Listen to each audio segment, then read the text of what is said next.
Hey, hey, Good evening.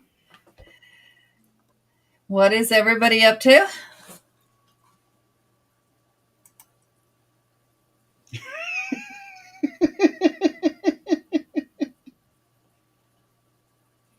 God damn it. At this point, I swear you do that on purpose. No, I don't. I'm still not accustomed to unmuting my How long mic does myself. it take? After all this time, you're still not accustomed to it? I don't know how I'm not. There's been so much going on in my mind recently. One thing at a time. That's what I'm Yeah. trying to do. And it's that thing that's in front of you right now. Yeah, I know. Hey, Tom. I'm getting this thing shared out. I noticed it was shared out before it even actually we came on. Hey, Joe. Yeah, I was just on Joe's show just like a few minutes ago on the deck. It's been a busy day for me with shows today. Now, whose fault? Whose fault is that? Whose? I'm not saying that's. You're saying like it's a bad thing. I'm not saying it's a bad thing at all. You have to give yourself 5 minutes at least between shows to regroup. Well, I. This is my Oh, third believe show. it or not, he was actually on before 8 o'clock. Yeah. No, Well, the other thing too is that I this is my third show for today, and I know for a fact that third. after Lois's show, I was off for a good hour because I wanted to eat something. Well, yeah, you have to give yourself time to regroup and say, okay, this is the show we're doing now. This is what I'm concentrating on right Yeah, now. I know. You need to prioritize. Yeah. Oh, buddy. Oh, Why is it hot? Okay, why do we have a big old exclamation mark on things? Which one is it? Oh, LinkedIn, it's maybe? LinkedIn. Yeah. the LinkedIn page. Why I don't know. Connection was disconnected. There was a weird thing right before we went live. I went in and did the destinations. Everything was all set to go. And then when Nick came on, I was like, you know what? Let's just go. I looked up. All of my destinations are gone. Oh no. So I go in and retype everything. Next thing I know, we got 18 destinations. Ah, Oh my Somehow God. it hid the originals. And when I went in to put them all back, they all came up at once. So I had to get rid of all of them, then redo it. But Jeez. holy cow. these things just piss me off. There's no two ways about it. They just piss me off. Yeah, there is so Always the much worst. going on. Yeah.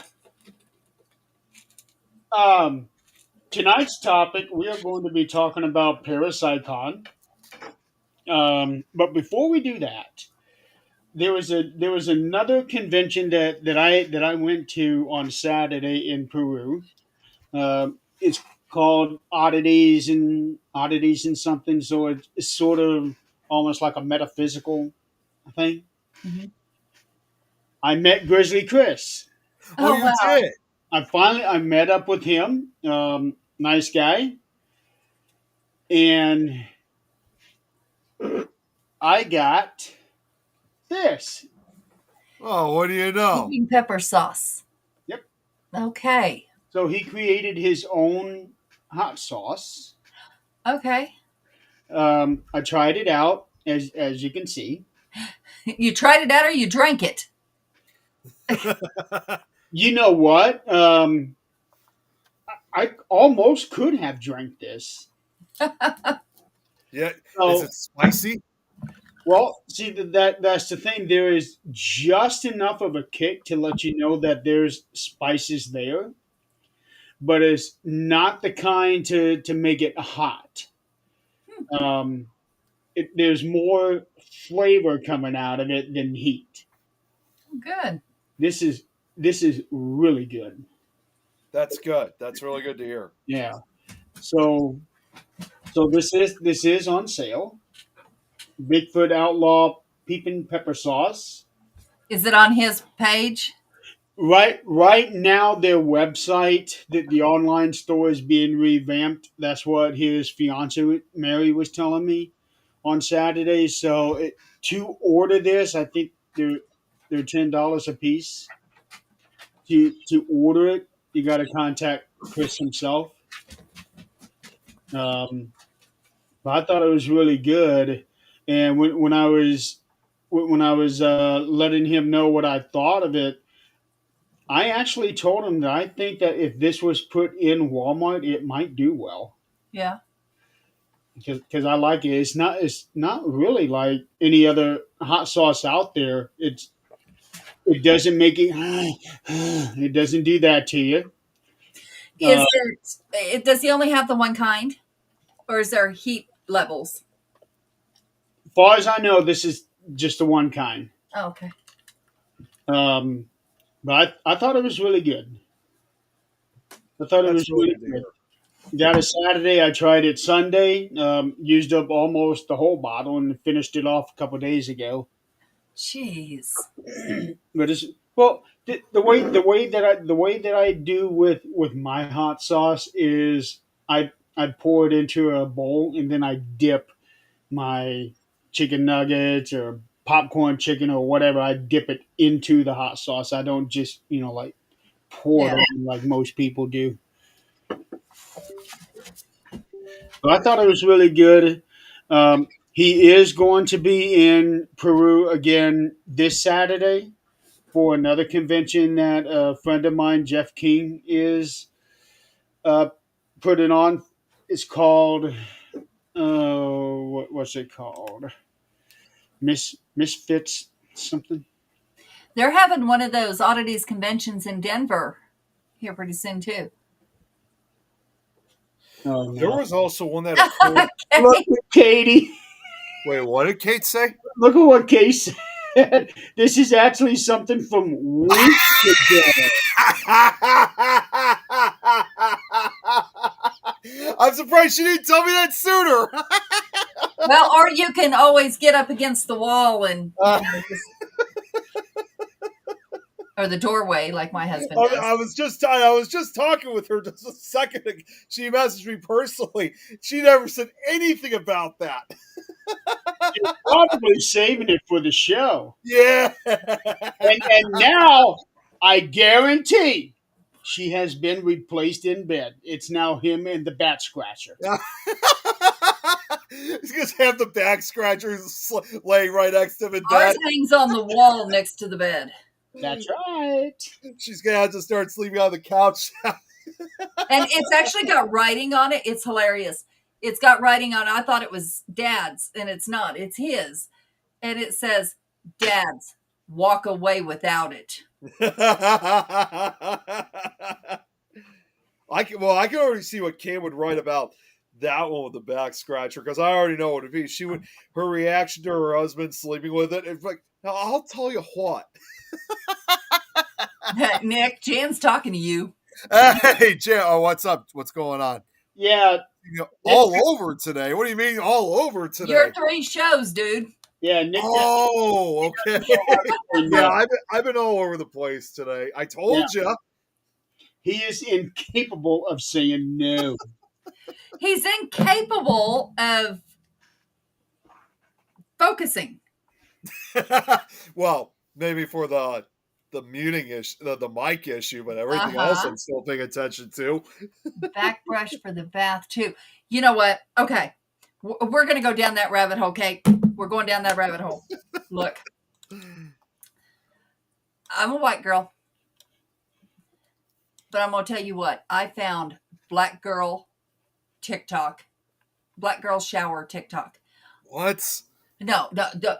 This seriously. We thought we were clean. Get on that place and you'll know you weren't clean. And they have this. It is so cool because I mean, obviously, with our white skin, you don't show the ashiness like they do, but we still are. It just, we're not pigmented enough to show unless we're tanned. But I am telling you, the rituals that they go through for the shower, I bought every damn thing. Every damn thing. Oh boy.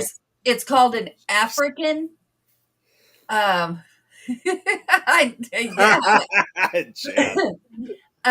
It's called an African scrub something. Anyway, It's loose.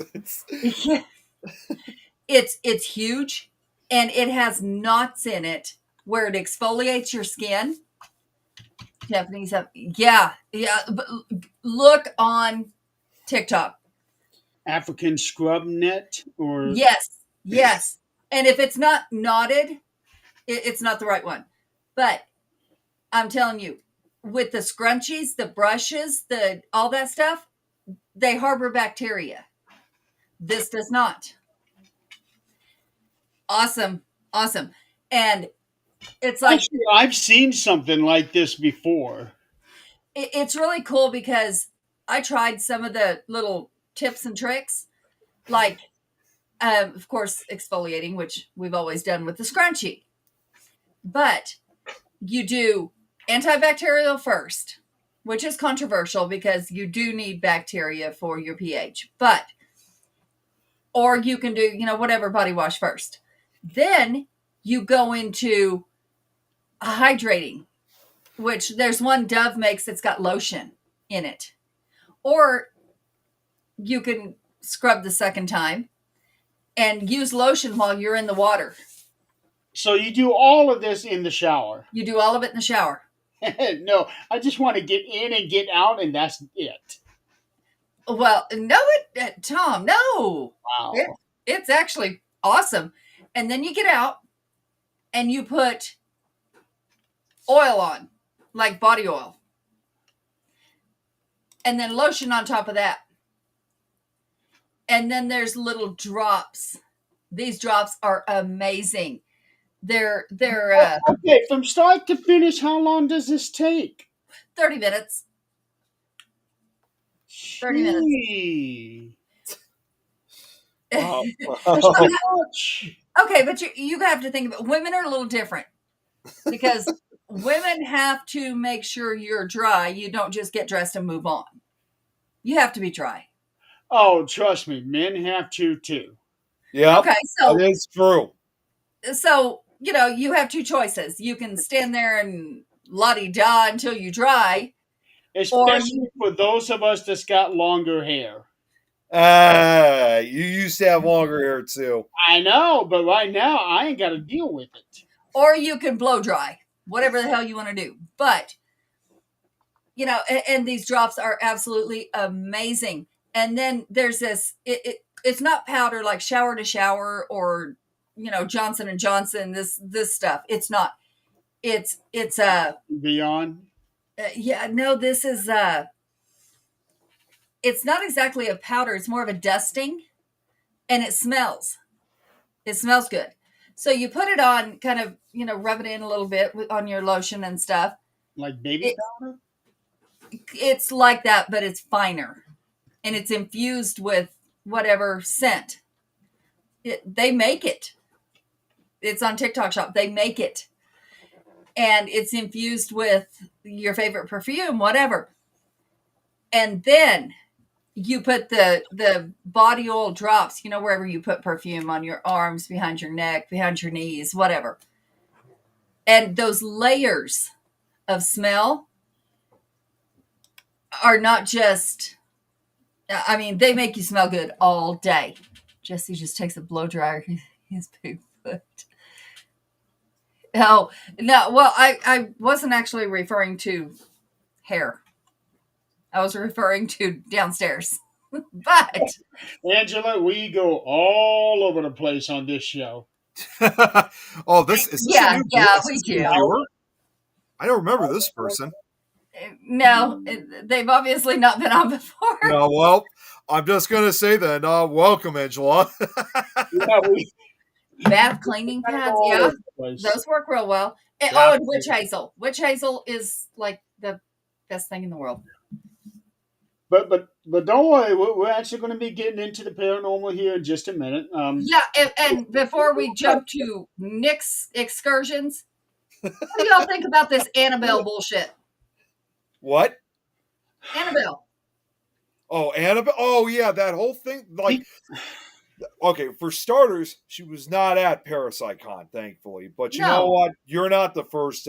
You're not the first to have actually brought that up about when it comes to Annabelle. They're taking her now to these other Paracons and events, and I don't know if it's true or not. There's even some rumors going around that they're even trying to take her out of the cage, which that to me is just a deathly mistake. Okay. There's something that was put out yesterday or 2 days ago that the real Annabelle is still where she belongs, and what's actually out on tour is just a replica. I'm I gonna tell hope you something. so. If that's the truth, and I paid to go there, I'd want my money back, and I mean immediately. That's some bullshit because Yeah. they said that's Annabelle. But Number two, but that was something that was being put out there, and I would actually believe that. I'll have to message Ryan because Because I'm kind of wondering that too. I'll have to message Ryan because I will absolutely lose all respect for that man if he portrayed that as Annabelle and it was not. Yeah, I don't remember who put I it would out be there, pissed. but that was put out there. Now, we Uh, have two sides of this. Yeah, right. The plantation burned while she was in New Orleans. Those 12 inmates escaped while she was in New Orleans. Now, let's go back to logic. Would those inmates have escaped without her there? Probably. Would that mansion have burned without her there? I don't know because they have not released the cause. And anything paranormal, you don't know the cause because, like, paranormal can make you sick. You're not going to know the cause if a doctor can't find it. And how's a Right. doctor going to say, yeah, it's because you were there doing this? No. But we also have to keep that skeptical side of ourselves and say, come on. And this was right after you showed us that TikTok video, the little woman with the symbol thing, and Yes, warding off Yeah. those spirits before they pulled her out. Yes. But yeah, it. I will say the Warrens warned against it. Do not move her.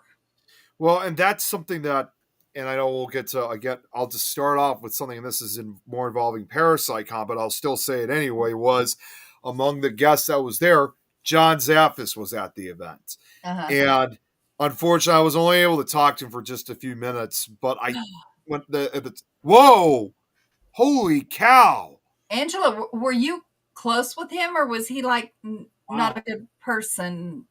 Like, could he have attributed to that? While we're waiting for her answer, That's something we didn't see coming. yeah, definitely not. But real quick, while we're waiting for her to respond, when I spoke to John, I only had just a few. Oh wait, things were occurring where they were before that. No. Okay, so it wasn't attributed to him. Okay, yes, close. He was attached. Okay, so it could have been his attachment that came there. Possibly. Well, attachments follow energy lines. Yep, that's And correct. of course, you're energy connected to your brother. Ugh, that's awful. I'm glad you're okay. Yeah. But when I was, like I said, I only had a few minutes to speak to John, but I should have asked him about what his opinion was on the whole thing with Annabelle when I had the opportunity. So I wouldn't be surprised that he probably hated the idea that they were bringing it because, he took over the Warrens Museum for quite a short while before their son-in-law Tony Spera took over because he was running the museum. He's the Warrens' nephew. So if anybody would know if Annabelle is actually on tour or a replica is on tour, he should be the one to know. Again, and that's one of my regrets. I should have asked him when I I had think the Brian would tell opportunity. me. Yeah, but I Ryan, also, sorry. of course, I'm also friends with him on Facebook, so I could always just message him. Yeah. Like I said, I Interest. don't remember who said it, because there was 1,000 people talking about Annabelle and this fire and all of that. And There was a fire in Texas too when they went through, albeit Angela a said smaller she one. took. Angela said oh, she took Lord is care of on everything. fire. What do you want? Well, here's the thing. Did any of y'all watch? Um, there was a video put out by one of our mutual friends that was talking about, hey, um, let's get logical with this because a lot of what the Warrens were doing is now being scrutinized Yeah, because they would bring a reporter to every investigation. Well, And truth be told, they were being scrutinized way back then, too. yeah, right. they were, and I you know understand it back then more than I do now. you know who we should. I can get it now because with everything that's come out to the forefront, um, and everything of what people are discovering can be easily faked, easily Right. manifested. Uh-huh. So it would make sense to go back to way back when and go through that stuff and say, nope, I think this is faked, or no, I think this is a legitimate thing. That's yeah. You're absolutely right about that. But you know that fame was in the forefront when you're bringing a reporter with you Yeah, everywhere you go. Fame is in the forefront of your mind. no matter what, you're always going to have, even when it came to the Warrens, there was always going to be some kind of controversy, associated with them because of the reports or whatever the case was. Now, like I said, I was fortunate enough to have met Lorraine Warren a few years before she passed, well, almost 10 years before she passed away. Mhm. And, when we had her, the only time the Chicago Ghost Conference, she really gave a lot of detail. I don't, obviously, it was over 15 years ago, so I don't really remember exactly what she had said after all these years, but it seemed like when she was speaking, just like what you see in a lot of the documentaries that she was featured in, she was very sincere of any of these type of things. And of course, like I said, John Zaffis also followed suit since he was their nephew. Yeah. Well, the thing is, to be an actor, you have to look sincere. Yeah. So, we have both sides of that. Let me acknowledge this real quick. Yeah, I Angela, just want to see this too. that's awesome that he visited you. Wow, check that out. I I I got think that's pretty cool. I got to ask you too. Have you been swamped lately with friend requests? Yeah, I have. I've been getting a lot of them recently. I get two or three a day, and I Oh, just, if we they don't have are friends just in common, they're gone. they are just coming in by the dozen. I mean, I'm just deciding now that whenever I get these friend requests, I'll look at their profiles, and Mhm. unless, and I know it seems kind of picky, but honestly, just my way of trying to back down on these. Unless I see the title of paranormal on their page, there's no reason for me to be friends with them then. So I become kind of not trying to be picky, but I'm just more selective on who's going to be on my Facebook friend list and who's not. I go through their posts and I go through their friends to see, how many Yeah, friends do we have in common? And then I go through their posts. If they're constantly negative, if they're constantly political, if they're constantly, downgrading somebody, no. yeah, that's another thing I do too. I go through their posts to see if there's anything interesting or more paranormal themed, or if they have the mutual. Sometimes I'll also if they have a lot of the mutual friends I have, but other than that, I just don't really accept as many people anymore.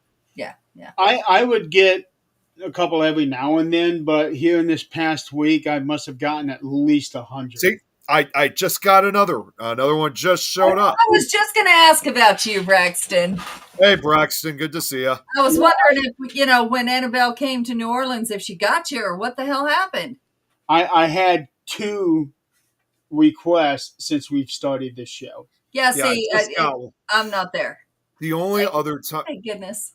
The only other exception I'll make, and Jeremy, you know this, well, actually, both of you guys know this all too well, is if I get a Facebook friend request from, and again, it still has to require that paranormal name or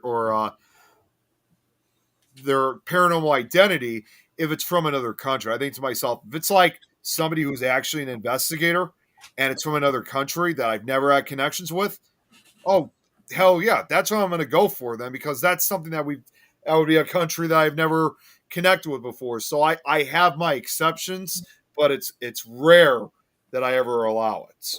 Yeah, I mean, yeah.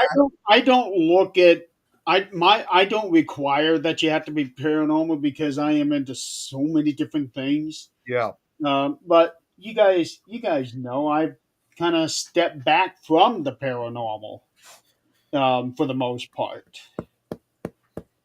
Yeah, I mean, I would say like the new connections I would make, I would also try to reach out to this person too. And I mean, the reality of it is, not everyone who's into like the paranormal field actually will list it on their actual profile. Right. Sometimes you got to reach out to them yourself and see if they're because you later find out that they may not be investigators, but they do have the interest. And again, and that's what led to my success of connecting with these other countries, because not everyone that I've connected were actual investigators. Some were just people interested in the subject matter and maybe aspire to eventually become investigators for their respective countries. And some just need help. That's why I'm not. That's another too. I'm not picky on that. Braxton, no, I was talking about Annabelle the doll from the Conjuring movie. Yep. He was in New Orleans last week. Not the same doll. Raggedy Ann. The historic real Annabelle is the Raggedy Ann. Logan Mansion. Raggedy Ann doll. I saw that one mansion burned down. It not a mansion. It was a sugar beet. Was it sugar beet plantation? But like somebody said, that history in there was awful. Absolutely awful. So if Annabelle burned it down, maybe we should be thanking her. I don't know. Beats me. Wow. I did have something different come in. I just got it today, but it actually came in. I get it. Ago. Yeah. Excuse me. Somebody was wanting to be a publicist for me. Oh. Is it legit? No, it's not. Okay. So it says here, hello, my name is Kate, different Kate. I was thinking it was a different Kate. Has worked with industry leaders and best-selling authors. Now I am launching my own PR agency to help podcasters like yourself grow, get booked, and get a strong brand. I came across you and the 13th Dimension on a Facebook podcast group and really love what you're doing. I'd like to help you expand your reach and get in front of the right audience. Here's how we can make it happen. And then, just listen to this. And then she made a mistake. Our pricing starts at $500 a month. Oh boy. My friend had that happen, and what's bad is my friend was homeless, and I helped her move into her first home since this happened. And then, this was her thing. She would write to escape the streets and what was happening. And they got her with that. And I'm like, no, not, no. As soon as I saw that, nope. But I decided to respond. Oh, jeez. Look. Hi, Kate. Thank you so much for reaching out. I found your offer intriguing, but unfortunately, I am not in a position to be paying for any kind of services for representation, especially since I know that representation is normally based on commission. But thank you for reaching out, and I wish you best luck in your endeavors. Yeah, There that you go. sounds like one of those scam artists. Yeah. Well, at least you were decent about it and let Yep. her know at the same time, I ain't stupid. You need to stop. No, at the same time, I called her out on it. You know, I am not going to pay for anything. Oh wait, here, Adrian. That's what Braxton said for you. Yeah, I was looking. Hey, when you do go there, please take pictures. I don't know if I'll ever get there again. Let me Um, see. okay, so I found the advertisement for what's going on this Saturday.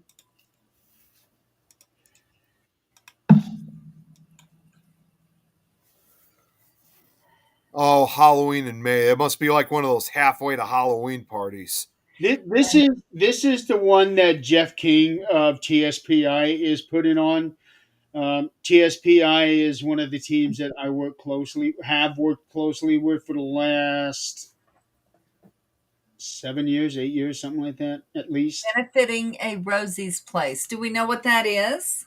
It This is for um, like autistic kids and Oh, really? Okay. that's what this is. Um, Amanda Wood, she is a part of Jeff's team. She actually came to me about this. Handed me this flyer. It did not have a date on it. Handed me this flyer and told me what it was for, and yeah, absolutely, I would love to set up for something like that. Yeah, yeah. When is it?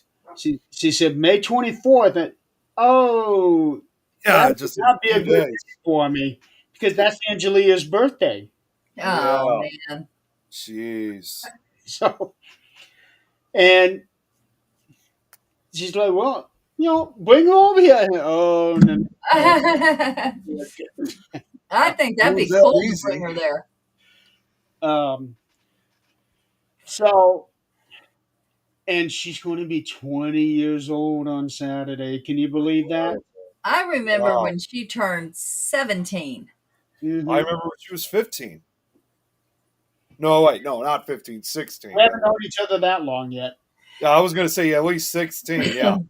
Yeah. Yeah, that's why I had to correct myself very quickly on that. No, I just remember the 17 because I was like, oh my gosh, what is going to happen now? Because now she's almost an adult.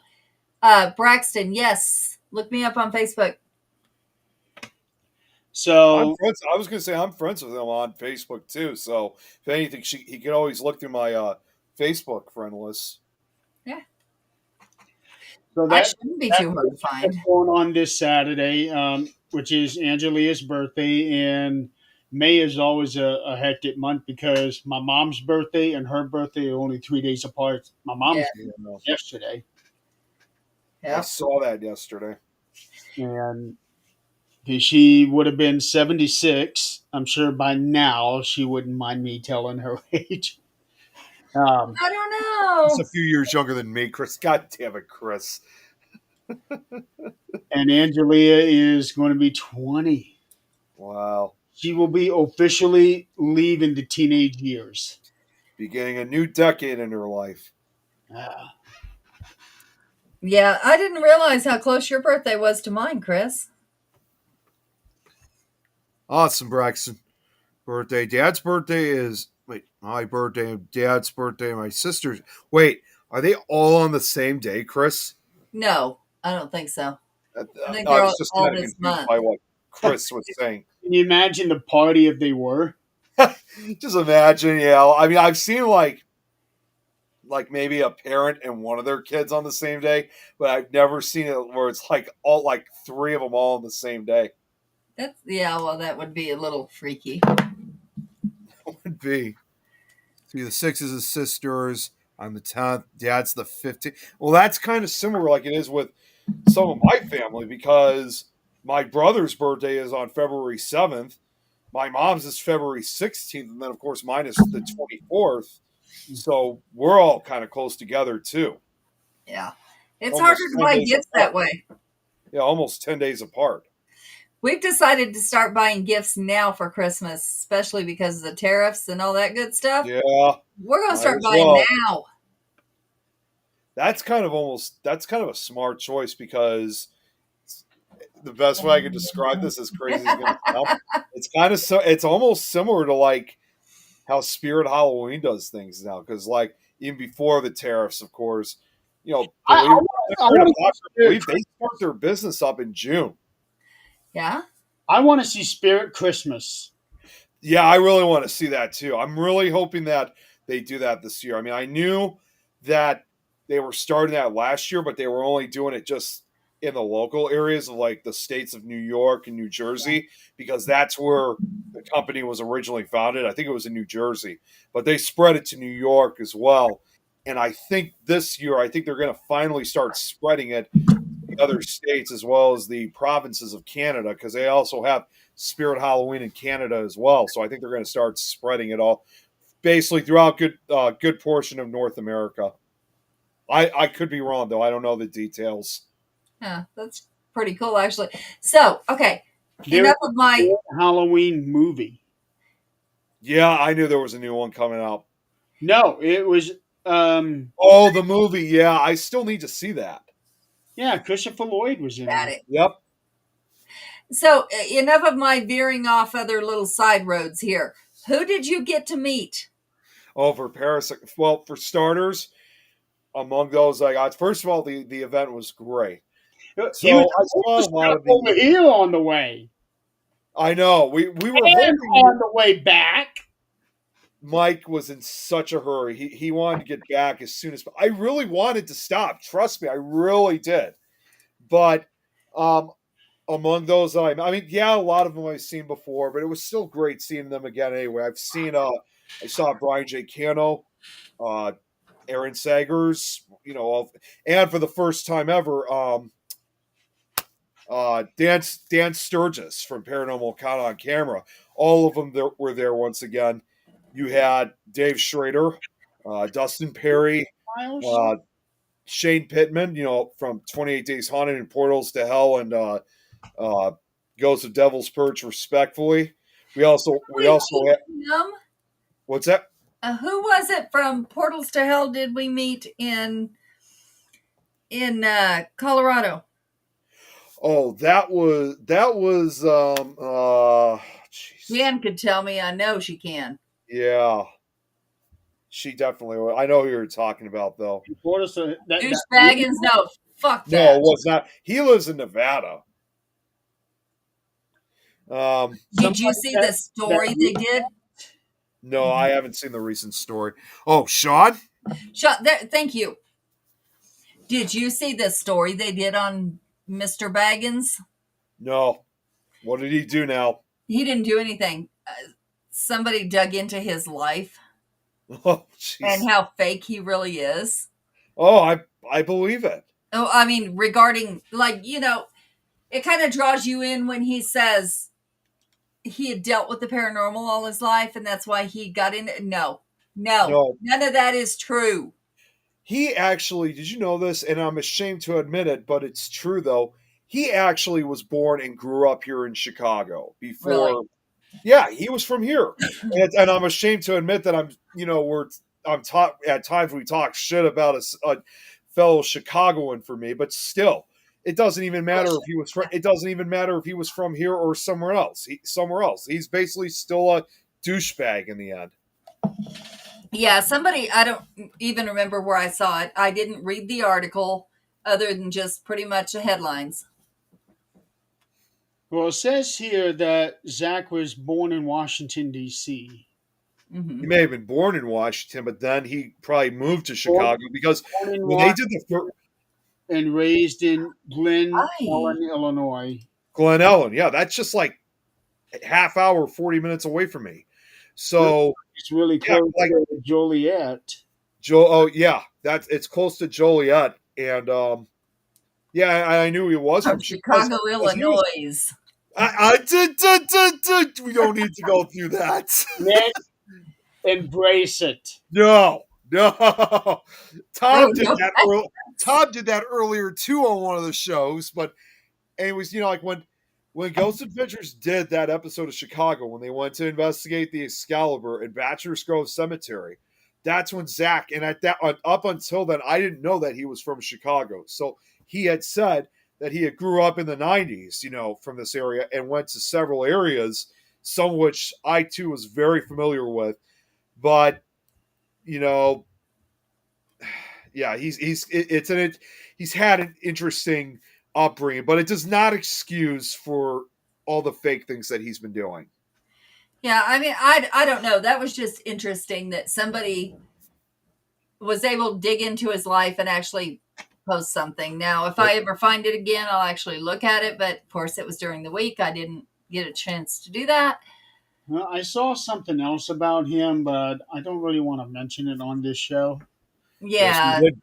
If Yeah, we did, Chris. it's true, it is extremely serious. yeah, yeah.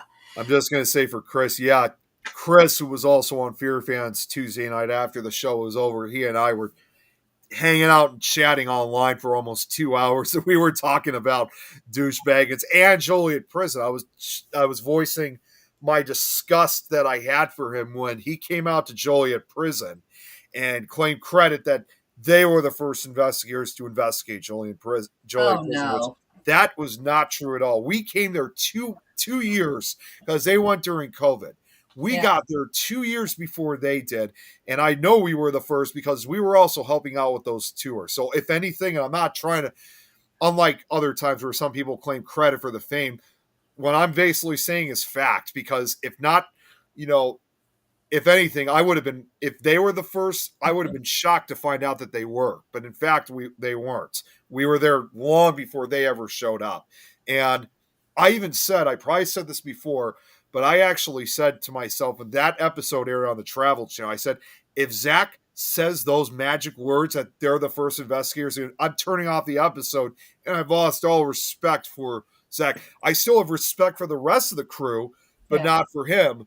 So I watched the episode, and indeed he said it, and just as I expected, I was like, "All right, that's it, I'm done." And I turned it off because I Yeah. was so disgusted with him.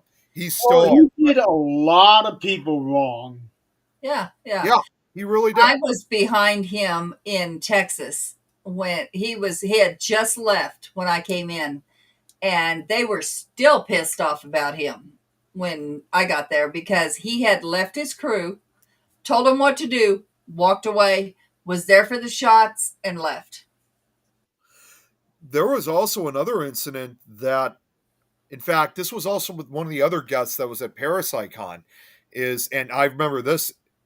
Um, Yeah, they also said that too about like Tom just said about Mineral Springs Hotel and McPike Mansion down in Alton, Illinois. They said the same thing too, and those are two places that have been investigated for years. In fact, I always bring this old show up, like almost 25 years ago.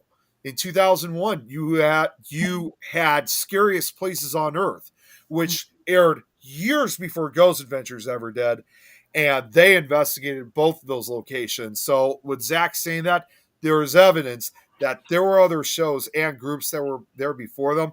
But something else, and Tom knows this all too well. Among one of the other guests that was at ParaPsyCon was, I think I asked you guys this before. You guys know who Mike Ricksecker is, right? Mm-hmm. So Mike Ricksecker, of course, it was great seeing him once again at ParaPsyCon.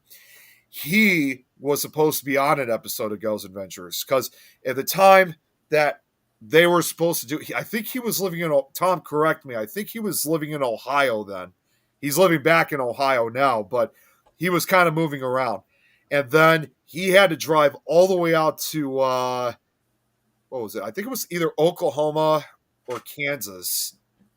It was one of the two states. I can't. It might have been Oklahoma. And they did an interview. They filmed it. They interviewed him, but for this episode. But when the episode aired, they cut out all the footage that they interviewed Mike. He drove literally several hundred miles from Ohio to Oklahoma to be interviewed for an episode of Ghost Adventures, and he was not even featured in it. And as you Now, can imagine, that now pissed Mike the hell off, and I don't blame him for feeling I that. have to be fair. I have to be fair on that one because my anger towards Zach is yeah, but they work for a TV show. They do not have control of the edits. They don't. I don't care if you're the biggest star on it. You don't have control of the edits. That's the company that does it. Yeah.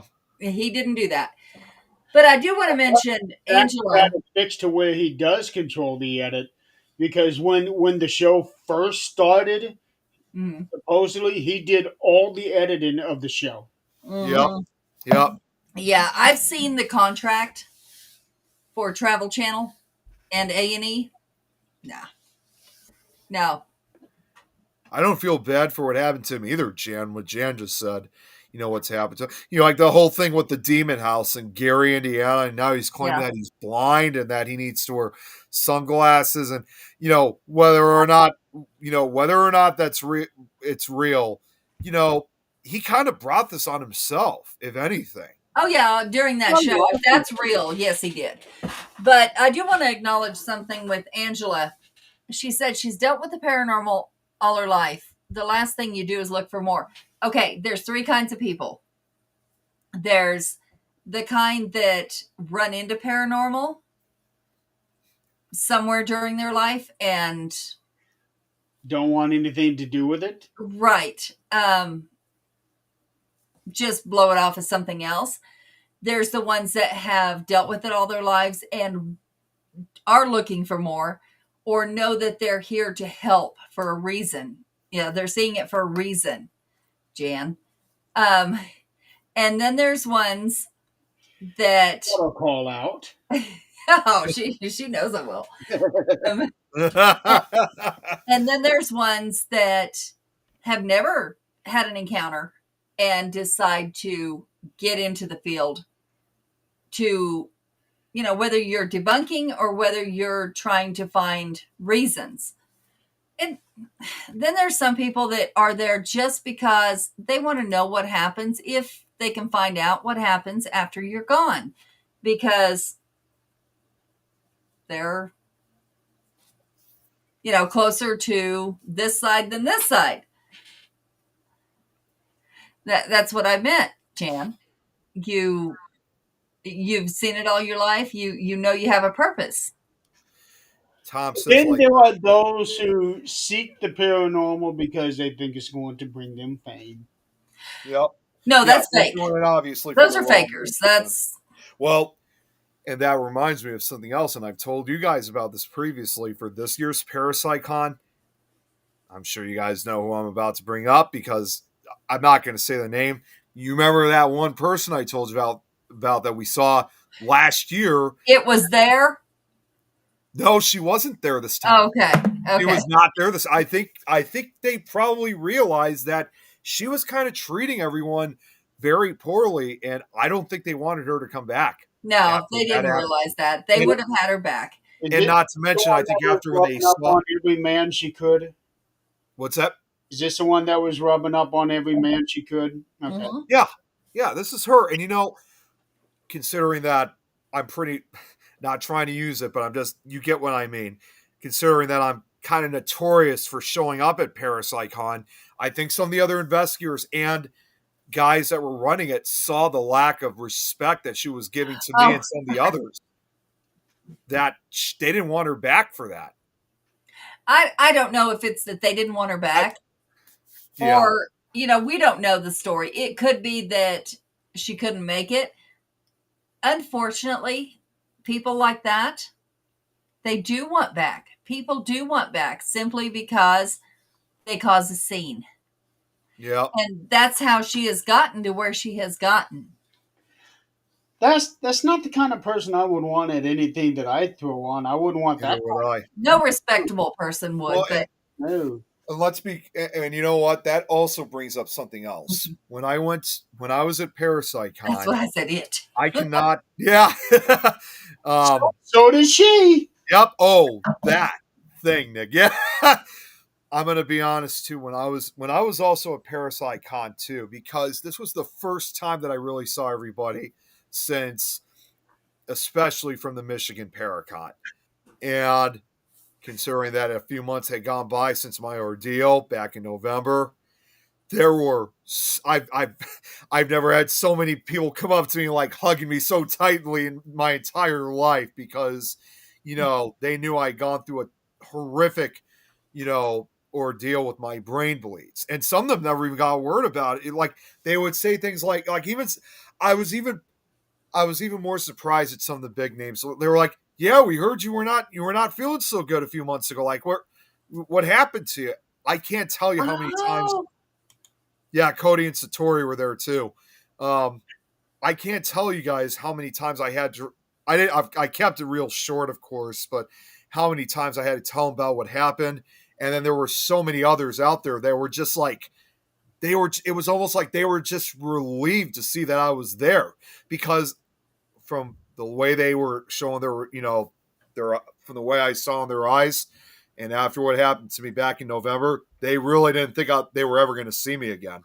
well, Nick, yeah, you realize how serious brain bleeds are. Yes, definitely. So that's why they were acting that way. Exactly. Again, I've never had so many people embracing me. I mean that many times, and it was just, I guess to them they were just so happy that I was there. They really didn't think they were. Like I said, some of these guys didn't really think that they were ever going to see me again. Yeah, yeah. Um, Cody and Satori, did you get to talk to them? Yeah, in fact, they were among the ones that only got very vivid details. And when I spoke to, for starters, when I spoke to them about it, because obviously that was the first thing that kept coming up in these conversations, I'll never forget just the amount of shock that they had on their faces when I was Yes. telling them this. Yeah. But they were, as usual, they were very nice to chat with. I think Isn't Satori pregnant now? no, I didn't. Well, I don't know anything about that. She didn't look pregnant when I saw her, Okay, maybe I'm mistaken. Wrong but person. they're always kind as ever. They always appreciate, us chatting with them. I mean, it really has gone to the point that we definitely have called each other friends at this point, which Oh, I'm very proud of. yeah, yeah. I know they're good people. Might have had a baby recently. What is Chris it? Amy, Satori is the daughter of Jason Hawes from Yes. Ghost Hunters. Ghost Hunters. Get down, girl. No. I'll give her falling. Yeah, she was. Which reminds me, Jim. We don't talk about her, but you see who she's hooked up with now? Are we talking about that person again? Yep. Who's, oh God, what is it now? Who is it now? Somebody I used to respect, and Jan was always telling me that bitch is crazy. okay, so let me ask you a question here for everybody. If nobody gives a shit about her, why does somebody keep tabs on her? Because number one, she is taking money from a lot of our friends. She is. Still? And yes. And number two, because we've had to deal with her and the after effects of her. Well, and I, of course, Right. and I just dealt with her, like I said, over a year ago. You know, that brings up something else too. I forgot to mention this. With everybody that was giving their reactions to me, like when I came to ParaPsyCon this year, like, everyone that was like still kind of in shock or just relieved that I was there. I can tell you probably right now that if she was there, I don't think she would have. She wouldn't even care the least bit. She She would wouldn't never know even give the a second. difference What's that? because she wouldn't know the difference because she's in a different circle. Her need is for people to kiss her lily white ass Yeah, and give her money. Other yeah. than that, So she don't care. she would, yeah, she would. definitely not show any of that respect to me. I mean, she wouldn't even give it a second thought. She would not, like, Absolutely not. knowing that I was close to death or almost died a very slow and painful death. Blood clots are no joke. They're not. Anywhere you look at them, they are no joke anywhere in your body. Yeah. But in your brain, that's the worst. That's yeah. the worst I mean, spot to get to. like I had them in my lungs. There was a chance that they could just dissipate and they're not going to go to my brain or my heart or anywhere else. But in your brain, it's already passed through all that and it's there. As crazy as it's going to sound, in addition to those type of reactions, and there was even a few people that were like this that embraced me, but not only did it seem like they were just hugging me so tight, that they were so happy to see me, but I'm not gonna lie, I think even a few almost like wanted to hold their tears back. That's how personal it was to them. And that's awesome that you make that sort of impression. Yeah. And to be totally honest with you, that's never happened to me before.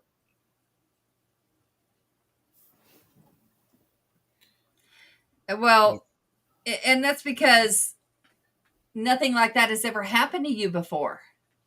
Yeah. Yeah, that's no shit. We've watched it. I watched it. Let's see what. Oh yeah, I want to bring up what Tom said. Yeah, it's true. Unfortunately, some of the people that they weren't there this past ParaPsyCon, because some of the people that were at ParaPsyCon were also at another Paracon that was happening at the exact same time. That was the Spring City Pennhurst Paracon. Obviously, that was happening in Pennhurst in Spring City, Pennsylvania. And that's the thing that I've noticed basically, is that anytime you have ParaPsyCon, Spring City Paracon also happens exactly at the same time. I think they created that. If I'm thinking correctly, they started this event because it was to rival the success of ParaPsyCon. So there was kind of been a bitter rivalry between these two From what I heard about Spring City, like anybody there that was at the event, first time ever Nick Groff went to any of these type of Paracons in quite a long time. He was there. The Ghost Brothers, who used to attend ParaPsyCon, they were now at Spring City. And even Josh Gates was there, which I was really surprised by. I would have loved to meet him. I have met him, and back when I used to be with the old group, Midnight Paranormal Society, we were fortunate enough that back in 2000, at the 2013 Chicago Ghost Conference, we used to have kind of our own radio podcast, which was called Midnight Paranormal Radio at that time. And we were fortunate enough to have interviewed Josh Gates at the event, and they interviewed him for a good hour. And again, that was his only time that he ever showed up to the Chicago Ghost Conference. But he's exactly like you guys had expected on television. As I remember, very nice guy, had a great sense of humor, very open-minded. So if ever given the chance, I'd highly recommend that you guys definitely would want to meet Josh Gates. He's one of the more unique voices I've ever heard. I'm really hoping, because, considering that Spring City's trying to become better than ParaPsyCon, I mean, considering that ParaPsyCon is trying to get some of those people back or trying to make them better, which a lot of the guests that come out to this always say this one's even better than Pennsylvania. I'm honestly confident, most likely, that it could be possible that maybe Josh Gates will make an appearance at ParaPsyCon, because they're already planning for next year, which, once again, Jeremy, they actually have the date set for ParaPsyCon next year. I saw that. Yeah, so it won't be on your daughter's birthday again. I know, that's weird. It's weird. I don't know what it is, but this being the first year that it's not on her birthday, and I'm thinking I could actually go to this one, and then what do? I go the opposite direction. Well, here's your chance for next year. It'd be really cool if there's be some way we would have things network, involved for ParaPsyCon for vendor tables. Like what Chris said, take me. I wouldn't mind setting up but Yeah. I would definitely mind the prices that they probably charge. I don't know the exact prices of like vendor tables. I really don't know, but and that's another difference too that Tom said. The other difference with ParaPsyCon compared to Spring City is they have the entire event outside. There's only ever been one other Paracon that I've heard of that takes place outside. That's the Mothman Festival, but they have it in downtown Point Pleasant. But even then, they still have the theater that where the speakers speak at. But it's All probably right, the only Chris, event. let's plan it.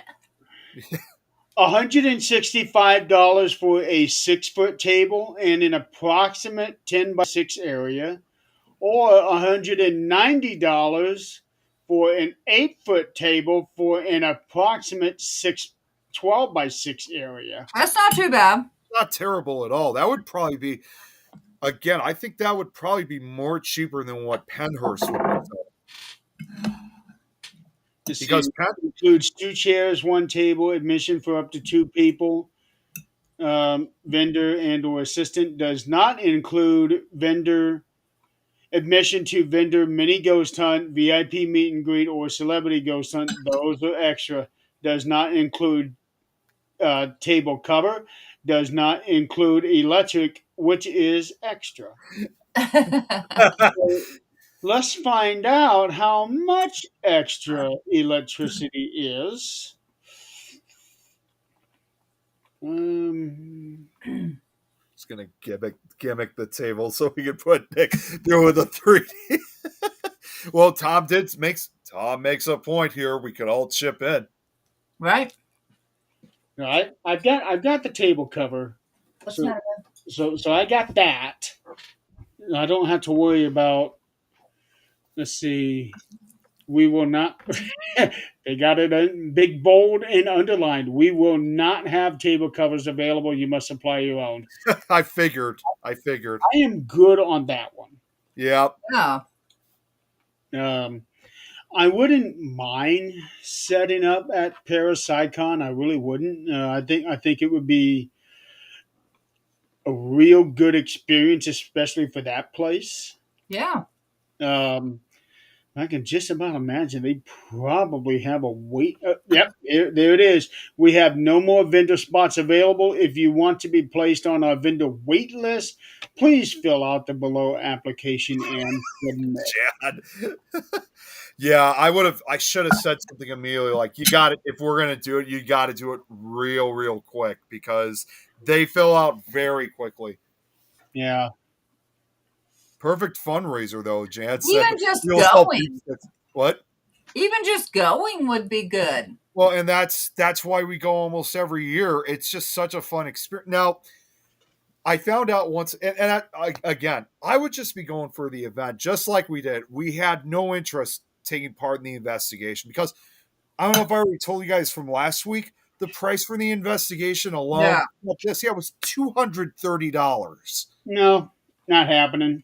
Yeah, You that can't was investigate with that many people. That is not an investigation. That is a tour.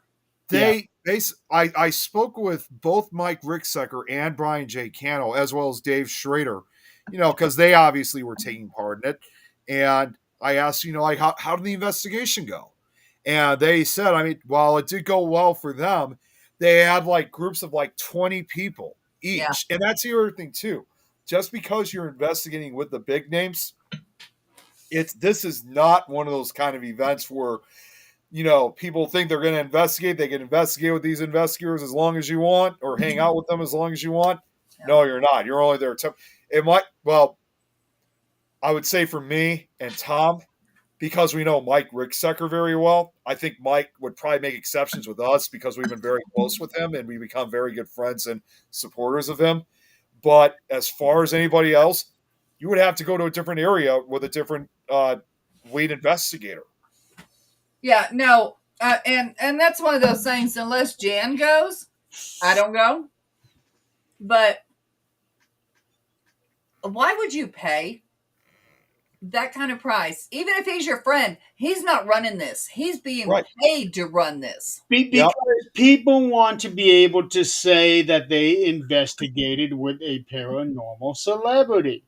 So they are willing to cough up those prices If I mean, which okay, if that's your goal, I've okay. already kind of done with Mike. I mean, maybe not yet with Brian J. Cano or Aaron Sagers or any of those other guys, but I'm not in a rush of doing that. I just think if I get the opportunity to investigate with those guys, then hell yeah, I'd be more than happy to. But I'm not going to pay such a price like that. It's There's just not a more of single person that I would pay $1 to. Hey, can I investigate with you? No. yeah. If I just simply asked and they said, like, yeah, just stay with us or something like that, I'm all for it. It's almost kind of like a waiting period. It would almost be like a waiting period for me, if anything, because there's no way I'm paying that kind of price.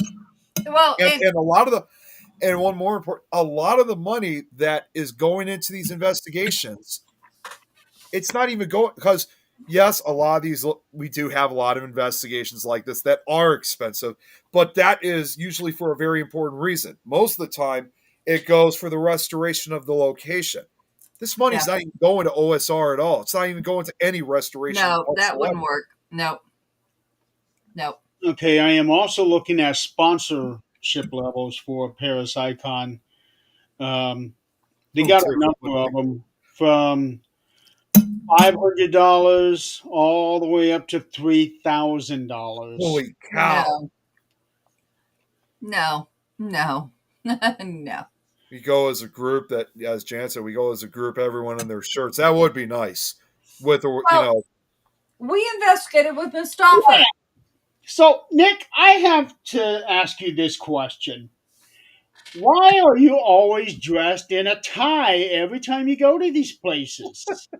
that's part of my uniform now. I told you I got a uniform in this nowadays, and I add the tie with it because it's a ghost tie. You need a things uniform.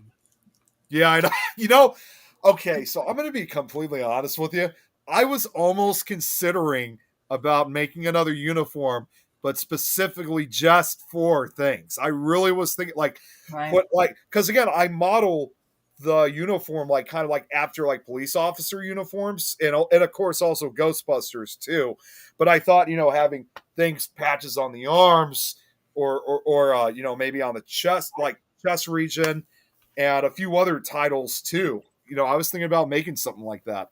I did see one vendor that was called the Cleveland Ghostbusters listed. Yeah, I've heard of them. Yes, Jan, I was being classy. We have to be careful with patches. Yeah, I know. I already know. For starters, Pickle Tom's in the chat. I'm already well aware. Like for example, bottom rocker state patches. We cannot use those. Yep, we can't. Yeah, I mean, really, we got to be careful with a lot of patches. You know what? Dan Surge. Since you made the 6 hour trip to ParaPsyCon, why couldn't Tom have made the 6 hour trip from Pennsylvania? Because the dude can't move. He's still recovering. See here what Tom said here. See, we can use the No, t-shirts. the other And we're Tom, all short shorts. Oh, the one from Pennsylvania. Oh, Pickle Tom. Oh, yeah, that's right. I mean, hey, he's Yeah, from I knew. Philly, so I knew that's not. our Tom wouldn't be able to take that trip. Yeah, right. No. yeah. But the Pickle other Tom Tom would be. could. I wanted to go back on one other comment real quick. I think it was what Jan and Good.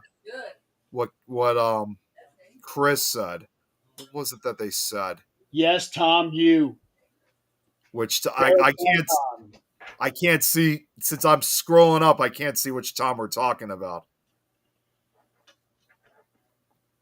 Are we talking about Tom McNicholas or Pickle Tom? I'm talking about Tom Nally. Oh, Pickle Tom then. Okay, I don't call him that. I do. Tough to get away taking care of dad and so yeah. Well, That's true. yeah, it's hard to do that. So let's see. Yeah, there's over 100 vendor booths, although there were a lot of people that had more than one.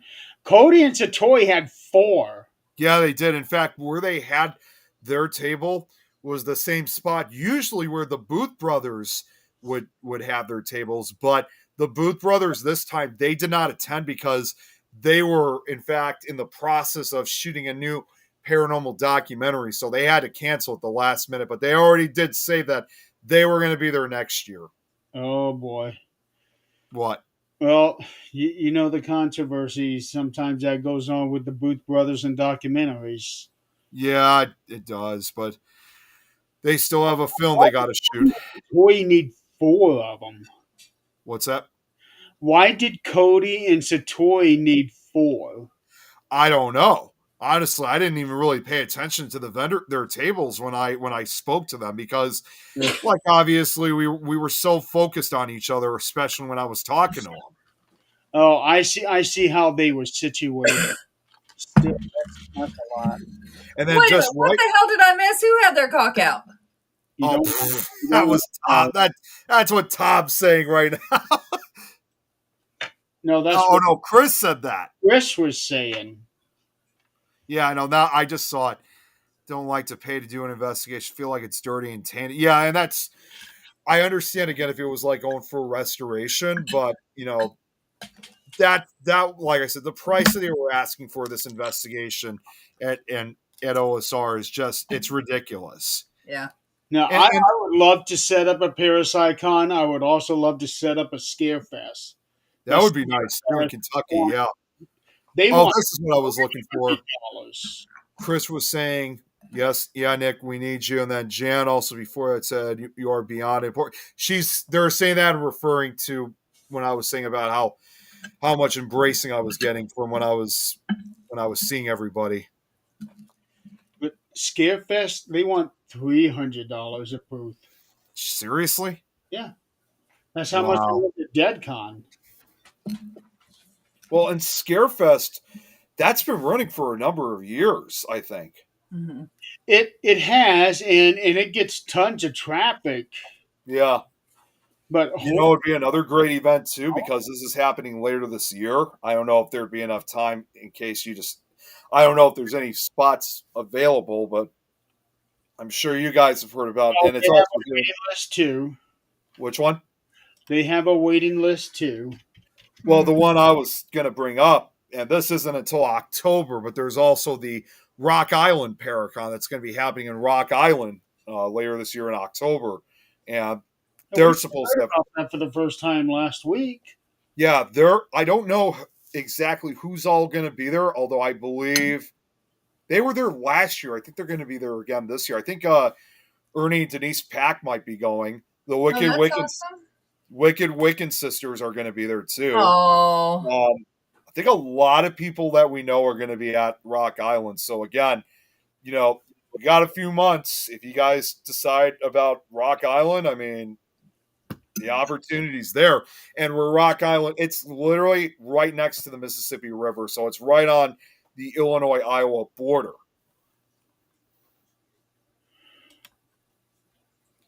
We just have to prove our value and they will offer us a table.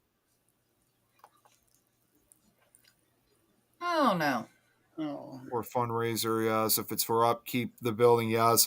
Anything else for profit? No. Yeah, that's what Jans was responding. Yeah. It's bad business. It is. Chris, do not even start.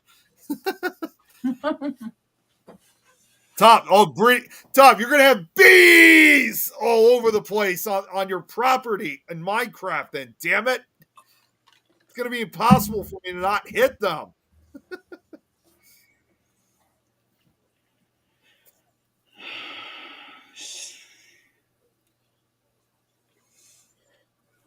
And you guys also remember hearing too about that there was a price even for the VIP party too, right? For ParaPsyCon. Did you guys hear about that as well? What's that? They were having a VIP party at ParaPsyCon also, like at the introduction, like before the con even started. Last week. Oh, we did. Yeah, that's right. You're right. Yeah, and the price for that was insane too. Just to attend a meet and greet. That was it. Well, right now I'm trying to find the vendor price for Scarefest in case it went up. But when I clicked on vendors, it just shows the floor plan of where all the vendors are set up at. Tom. And some of those vendors, it's not like they're a lot of them save all year long for one place just so they can go. Well, that brings up something else, and I was talking with Mike about this, Mike Ricksecker, and we were discussing. I asked him out of the blue, saying like, "So what's the next Paracon you're going to be going to?" Even though it was unlikely I would be able to go to. I was supposed to see him again earlier this year at the Lone Star Paracon down in Texas, but unfortunately, I didn't have any way of getting down there. Um, but I asked Mike, saying, like, what's the next? He told me that there were probably two, maybe three other Paracons that he was going to take part in. One, I believe, was going to be down in Florida. The other one, I believe, was going to be up in Ontario, Canada. I don't remember the actual dates, but he and I were talking, and I was kind of speculating on this for the longest time, but I really wanted to talk to him about it more than anyone else. And I said to him, it just seems like there's just not many Paracons for this upcoming summer. Like, what the hell happened to them? And I think what's going on with the end and the demise of the Michigan Paracon that happened last year. Right. Now, Michigan Paracon is gone. I think in some way, shape, or form that it really affected some of the other summer Paracons. Like, I think in some way it's like they had, it's like as if they had an extension from Michigan Paracon, like that allowed them to keep run. I mean, I'm just speculating. I'm not saying, but this is what I think that allowed them to run their events, and that caused a lot of these, names to get out to these events. But now that Michigan Paracon is gone, it's kind of had a domino effect on some of the other Paracons, and they're just not running them anymore. I don't know. I think some of it is, I mean, it takes a year to plan. It does. Honestly. It has to. Yeah, and For the bigger things, you saw the pandemonium we had in Kansas, and the Yep. short amount of time that was put in planning for that. Yep. that's a problem. Yep. It was put off on other people That As, too. as that far had no as clue what they were doing. yeah, I know. As far as like any other Paracon, like as far as Paracons that I'll be attending, and this just goes to show how scarce it is even for me to go, is next weekend we do have the Chicago Paranormal Convention, which that one's going to be hosted by Jack Chavez, and Tom and I, and along with a few. Joe is and possibly not sure yet. Kate might be coming out too. If she does show up, this will be her very first Paracon of any kind that she'll be attending, and we really want to make this her debut. Not to mention, it will also be Kate's very first time meeting Joe in person. And Joe, by the way, because he was doing the show The Deck, he's actually going to be having Jack on his show next Friday to interview him before the event. And Joe's offered me to co-host with him because obviously Jack knows me more than he does with Joe, so I'm going to be co-hosting with him on that. But that's just going to be a one-day event, but after the Chicago one, there's nothing really happening anymore until pretty much September, because the only other events that we're going to be going to, as far as we know, is right now later this year is StilCon down in Central Illinois, and Rock Island, and if given the chance, possibly, no guarantee, possibly Scarefest. There's only, and also, I'm sorry, one more. There was also that other event that we attended. Down to Para-Unity. Well, Para-Unity, you're right. Thank you for reminding. And so that's four, and also possibly, I forgot what the name was, but it was the event that the 3Js ran last year back in November. They're running it for Dark Realm TV, which they had up in Wisconsin. So pretty much I just only have 5 events throughout most of 2025. Yeah, I won't go. The point is to see friends. Yeah. And meet people that you don't actually meet face to face, but you're friends with. Meeting these celebrities, if they're good people, okay, that's great. But am I going to go there to meet one? Absolutely not.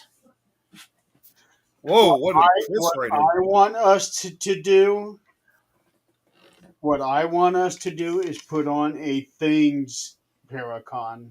That would be great. Yeah. Um, All I'll right, check that Chris, out. let's plan it. Let's go.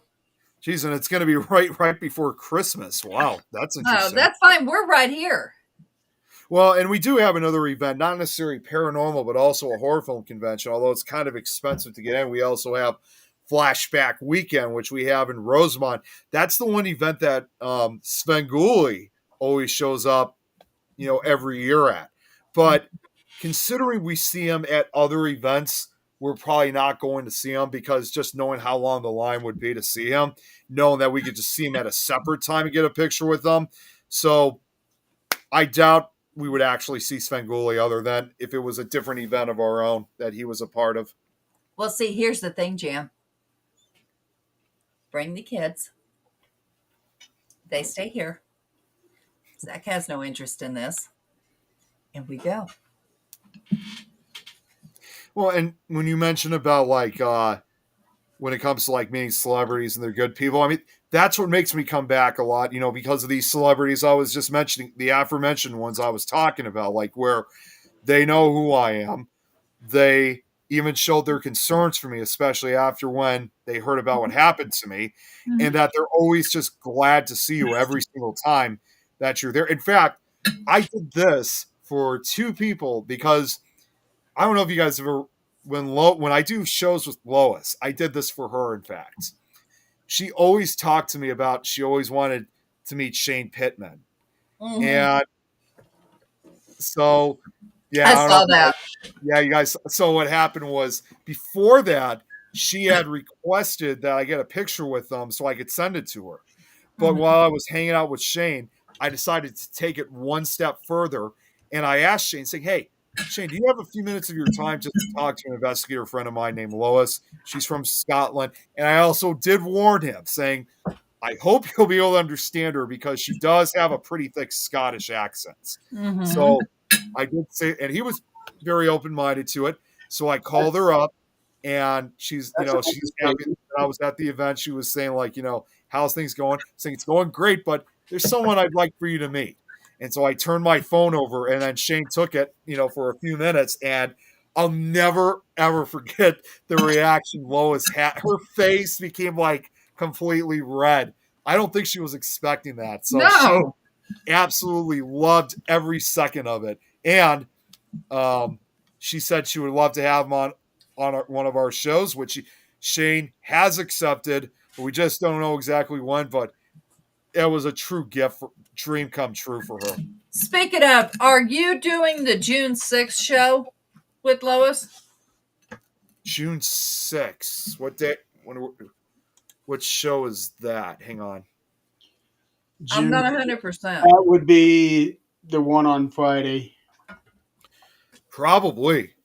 I'm going to be busy on Friday with shows again, probably hers. And then, like I said, I'm also doing Joe's show because we're going to have Jack on. I'm going to be on her show June 6th. Oh, okay. Okay. There was also, Significant about June 6th? that's what I was trying to think about. What was on June 6th? No, she was trying to get guests, and we've been trying to get together for a long time, and it just never worked out. Yeah, this will be on your first show. This will be your first time on her show, then, Adrian. Yep. One other thing I did too at ParaPsyCon, and Jeremy, this is also something I thought I should let you know about. So I made a new friend from another one of my other friends a couple of weeks ago. This girl named Angel that lives locally in my area, and first off, she's really big into the paranormal, and she's actually having interest of wanting to. Yeah, we all know you're a regular on your show on her show, Tom. Anyways, she really is big into the paranormal, and I think she actually wants to go on investigation. So I wanted to first say that I might have a new recruit joining Things of Illinois real soon. What But happened to the two that you were interviewing a few months ago? oh, that was Devin and Genevieve, which I haven't been able to reach. I haven't been able to speak to them because not just again with everything that's been going on with me these last couple of weeks, it's been pushing me back. I mean, with not just from what happened back in November when I injured my leg and then all these other things, but now that my schedule is going to be a lot more open, I'm going to be reaching out to them. They're also going to be attending the Chicago Paranormal Convention too, but I'm going to try to reach out to them this weekend. Okay. But anyways, Angel is another new recruit. For starters, I want to give a shout out for her. She just recently graduated from college, so big congrats to her on that. That's But that's no small feat there. No, it yeah, is not. but what was interesting was because she knew I was going out to ParaPsyCon, and I decided to send her the list of speakers the guests that were all there, and I asked her, "You recognize any of these names?" She said she only recognized a few. Majority of them were from Paranormal Caught on Camera. So what I did, just like I did with Lois, first I video called her and I introduced her to Brian J. Cano, and then afterwards, after the call, she was really excited. Again, like Lois, she was very excited about talking to him, and she's watched like every episode of the show. So she and her boyfriend, they love that show. And after we hung up, next I approached Aaron Sagers, who he again, I was amazed how each of these guys took a few minutes of their time to do this, which I can't thank them enough. And they were able to talk to her again. I mean, he was able to talk to Angel this time. And then I made one final call, and that was when I got her to meet Dan Sturgis. And Dan Sturgis, however, took it one step forward because this was my first time meeting him. And it just seemed like after a few minutes, it's like we just became best friends like very quickly. But what he also did too was when he got to meet Angel, was he told me to come back to his table later that day. And he gave me a free autograph picture with a signature on it. But it wasn't for me though. It was meant for Angel.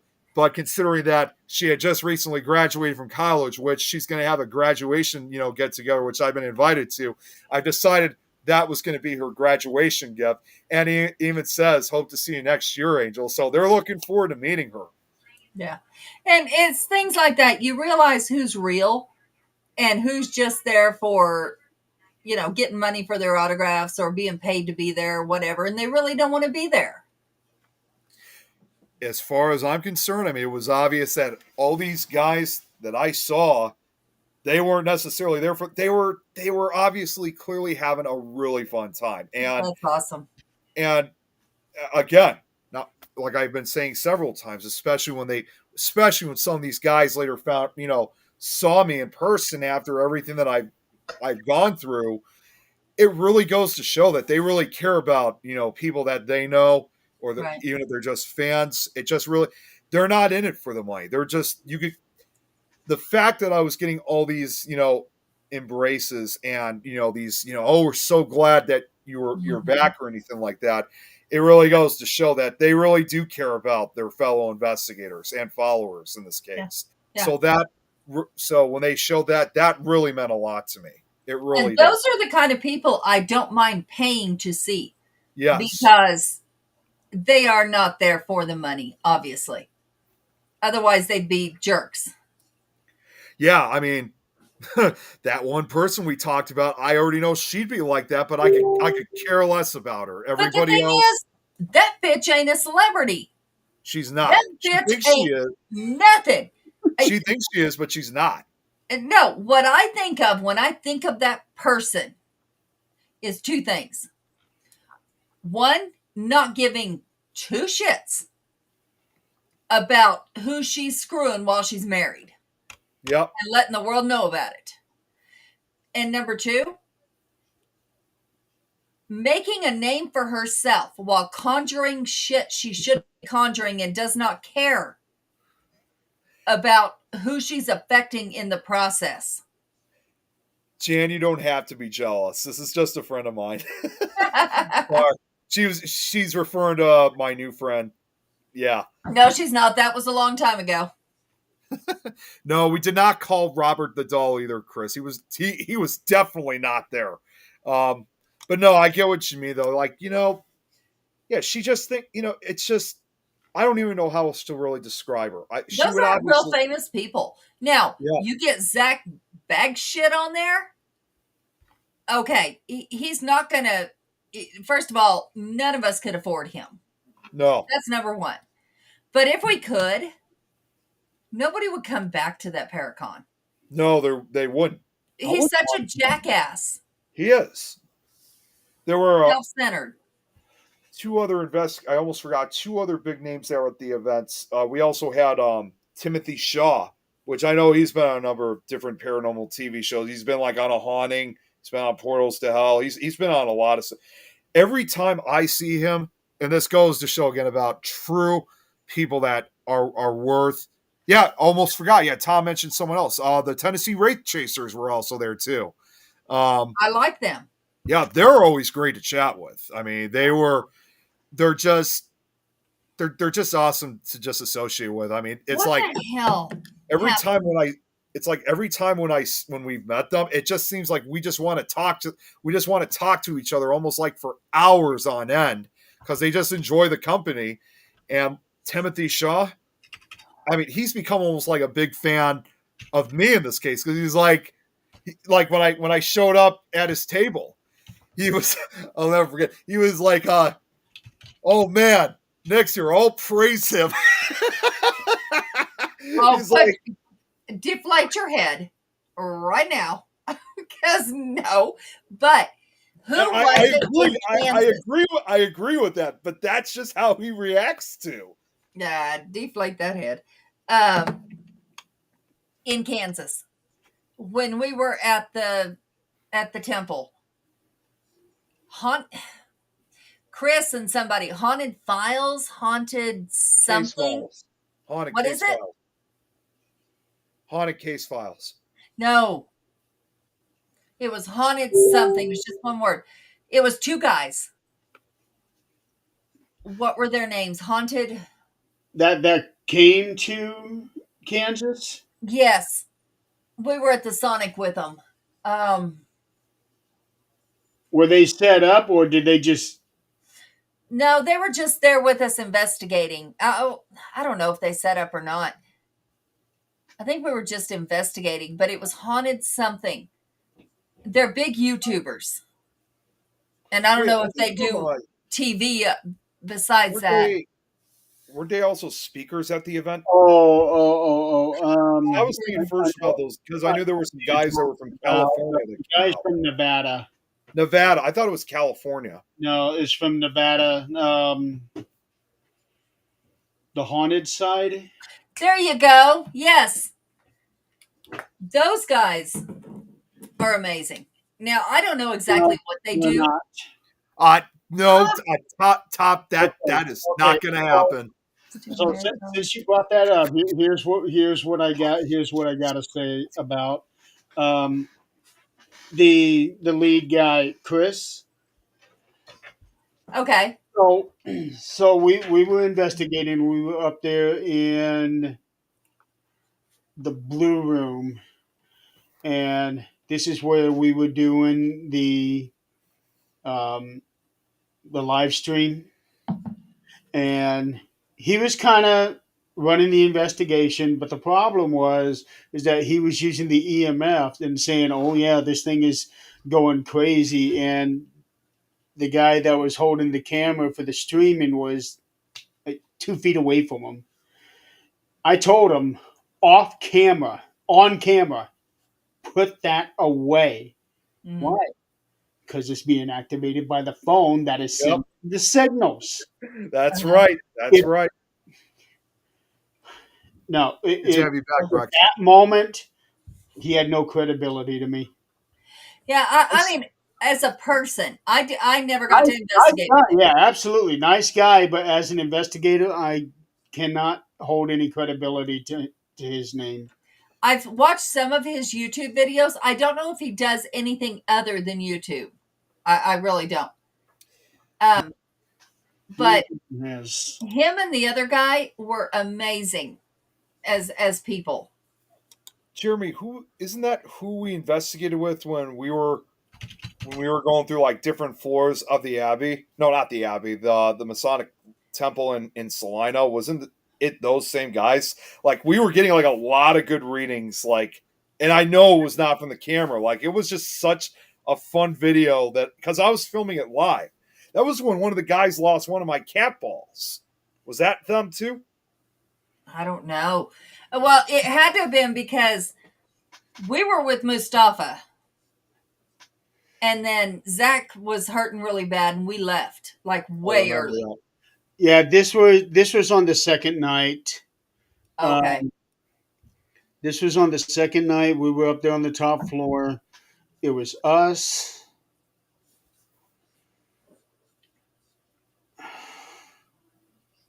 Patrick. That's who you're thinking of, not Patrick Yeah, Patrick. because I'm looking at his page right now, and ironically, they got a show on right now. on Um, YouTube. yeah. Okay. I was gonna say Uh, I often wonder whatever happened with those guys. right. The, the the thing that I worry about them is that they go into these abandoned buildings, and it really makes me wonder if they actually get permission to go into these buildings or not. YouTubers, I don't put much credit into how legitimate it Anything. is. We are not talking about them, Tom. No, Yeah, Sam. Yeah, we I've are I've not already. about them. I'm done with those guys. They have a lot. They probably have the least amount of credibility. Well, and that brings up because I know for a fact this is definitely true trespassing right here. Is obviously, and it's not even here from the states. It's in France. Obviously, we're all familiar with the Paris catacombs, and there are numerous videos. Which, by the way, those that go into the I know the catacombs are only referred to just like the access area, but the rest that's strictly prohibited. It's a popular belief goes that the entire subterranean system is simply known as the catacombs when it's really the Paris tunnels. But either way, I refer to it as the catacombs. But those that go through the on the not talk today go through the unauthorized areas of Do the what cat. I do. What? Do what I do when I get tongue tied. Yeah, I know. I hate. But anyways, those that go through the unauthorized areas of the catacombs, they're known as cataphiles, Yeah. and Cat a what? cataphiles, Pedophiles. not the same like pedophile or something like cataphiles. It's a completely different term. It's obvious. Well, It's no, people it's who, the same term. They are desecrating something they shouldn't be. well, not only that, it's more of they're just illegally accessing areas they're not supposed to be going to. Same term. Yep. So yeah, but a lot of these cataphiles will go into the catacombs, and obviously they film a lot of it because they want to make a YouTube video of it. So I can guarantee more than half of the videos, if not all of them, that you see on YouTube of these cataphiles going into the catacombs are unauthorized entries. They're obviously trespassing. And I just think to myself, gee, I wonder what the French authorities are thinking when they see this on YouTube. Well, the thing is, we need to start, you know, we can change things. And it's all a matter of sticking to our guns. We can change things. We put our stuff on YouTube. Yeah. We can put legitimate stuff on YouTube. And but the YouTubers that make money have to fake shit to make money just like they do on TV. Yep. You have to fake shit to make money. So normalizing actual evidence and normalizing sitting there, playing a video for 30 minutes and nothing happens. People don't want to watch that because they're used to the TV where they're sitting there and boom, you know. But It makes me wonder if we have if we have gone past the point of no return, trying to get away from that and getting people to really understand what actually happens on these things. Yeah. yeah, I mean, TV is they don't understand is shortened. The things that don't happen are cut. The things that are not interesting are cut. But Yep. these people are on YouTube trespassing. Yep. They are vandalizing things they should not be. They are conjuring shit they should not be. They are doing anything for views. That is our issue. We And I almost just, lost our lives in the worst hospital in the world. Yeah. Or we faced a demon. How did we do? yep. Come on. And speaking of YouTubers and stuff, I was trying to think of one. There was one other famous investigator that did go to the. I actually correct myself. Not only they also referred to as the tunnel, they're also known as the mines of Paris. And while I was searching for the particular YouTube video channel, of course, the first thing that showed up right on the search, obviously, was Sam and Colby. Now I know for a fact that was an unauthorized entry to them. Oh, and I found that it was even Amy's crypt went into the mines. I don't know. What, So what would unless happen you if have a whole bunch permission, of people started reporting their pages and their videos? it is not okay to go. It just is not okay. It's You not, don't do that. and typical of like a lot of abandoned places. Not to mention, it's dangerous and largely unmapped. In fact, believe it or not only is it just like when it comes to the catacombs, it is so easy to get lost there. I mean, Oh there yeah. was there was only up until recently there was only ever one. Again, scariest places on earth of all shows was the only show that ever got into the catacombs, and this was even before they had the authorized area. So once again, it was illegal, but what they were trying to search for was, did you guys ever watch, long story, did you guys ever watch the segment of the catacombs? You guys ever watched it? I don't know if it was on No, that I haven't. particular show, but I remember seeing something where they had found a video camera. That's correct. Yep, that's the one. Yeah, there was, Adrian, since you have, it was there that supposedly that a video camera containing mysterious footage was discovered. It was obviously discovered. It was of a cat. Um, he dropped the camera and he went off running. Yeah, it was just it didn't really give a lot of details. Like it was discussed, it was a cataphile, and then it was the camera was discovered by another cataphile, and it's a point of view shot of someone just walking down the catacomb. So he's filming what he's seeing, Right. and other than the point of view shots, though, are images of bones. You know, the human bones, and oftentimes, like when he's walking around, you do see like it's obvious cataphiles put these together. You'll see bones kind of put together, often in the shape of an arrow, like directing where he should probably go. Angela, But I'd love to see that. what was kind of unusual about the near Really, the end of the footage was that after 40 minutes of these point of view shots and these pictures of bones, yeah, it's kind of like Blair Witch style, like what Chris said. But after 40 minutes of these point of view shots and these images of bones, the person begins to start walking faster. Then he begins to run, and you hear his breath getting louder and louder. You never see the guy's face, but you could tell that something's scaring him. You know, he's frightened.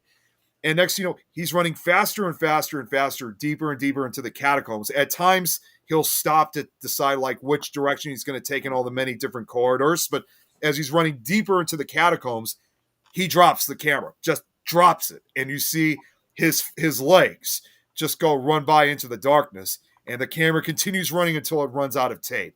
Whatever I happens, think I have seen that. yeah, they said whatever happened to him, nobody knows.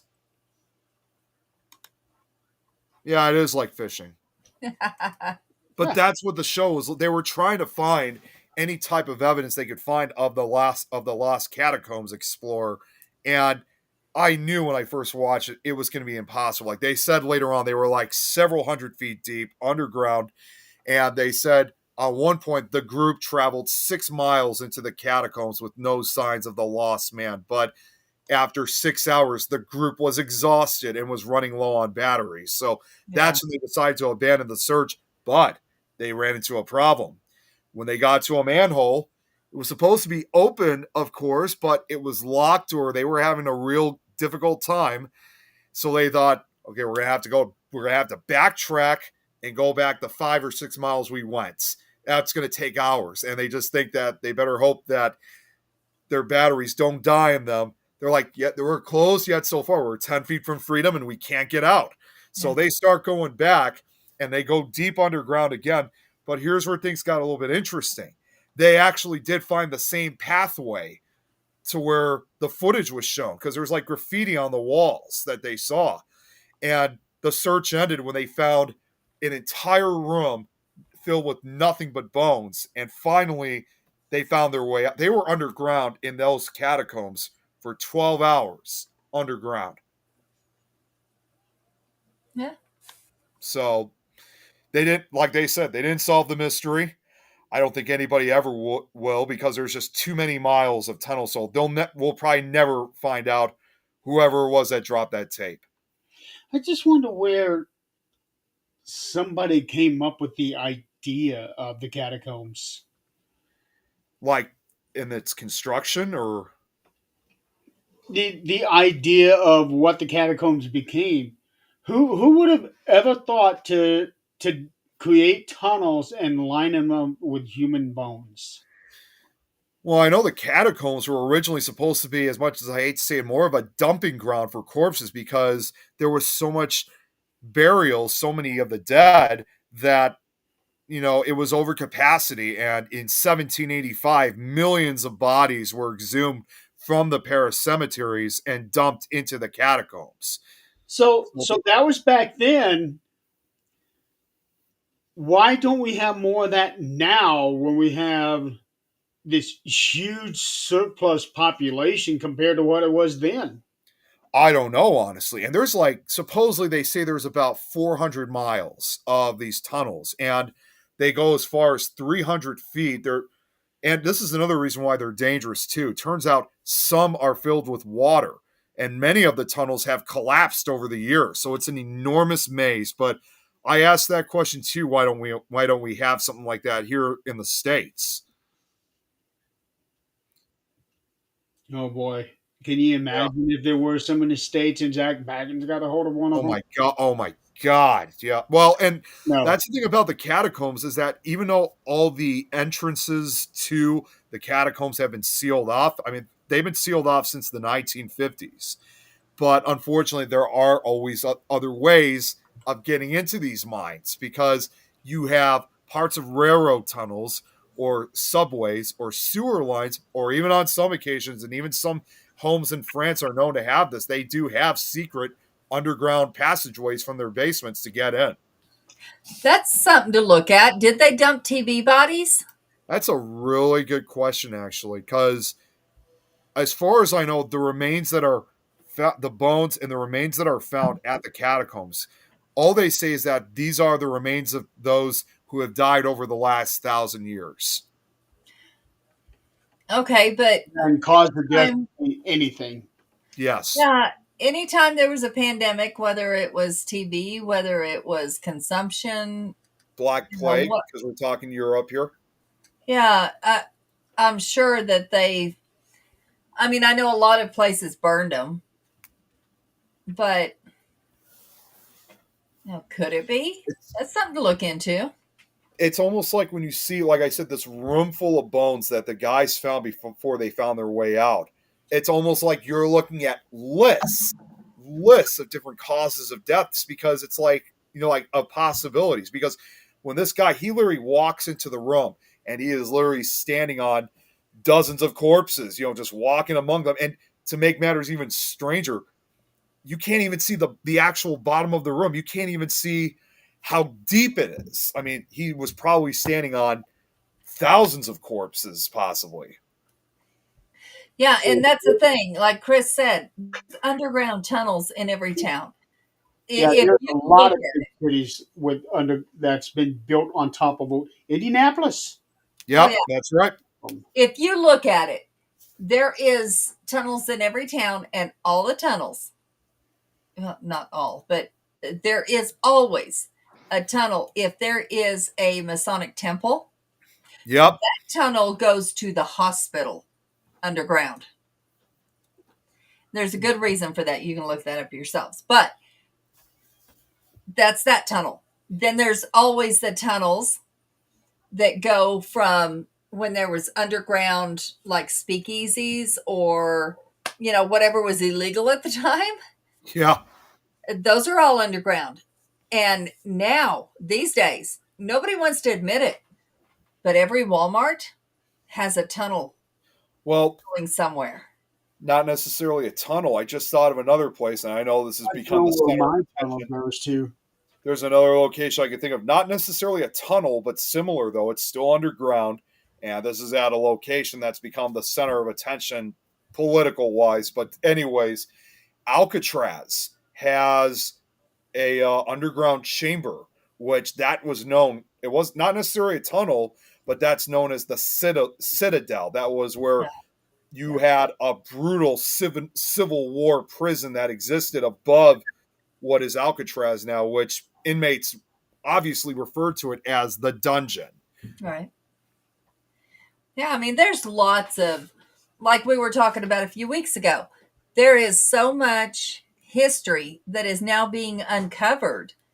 I just saw a thing, they finally brought it out into the open, which it was found in, I want to say 2008.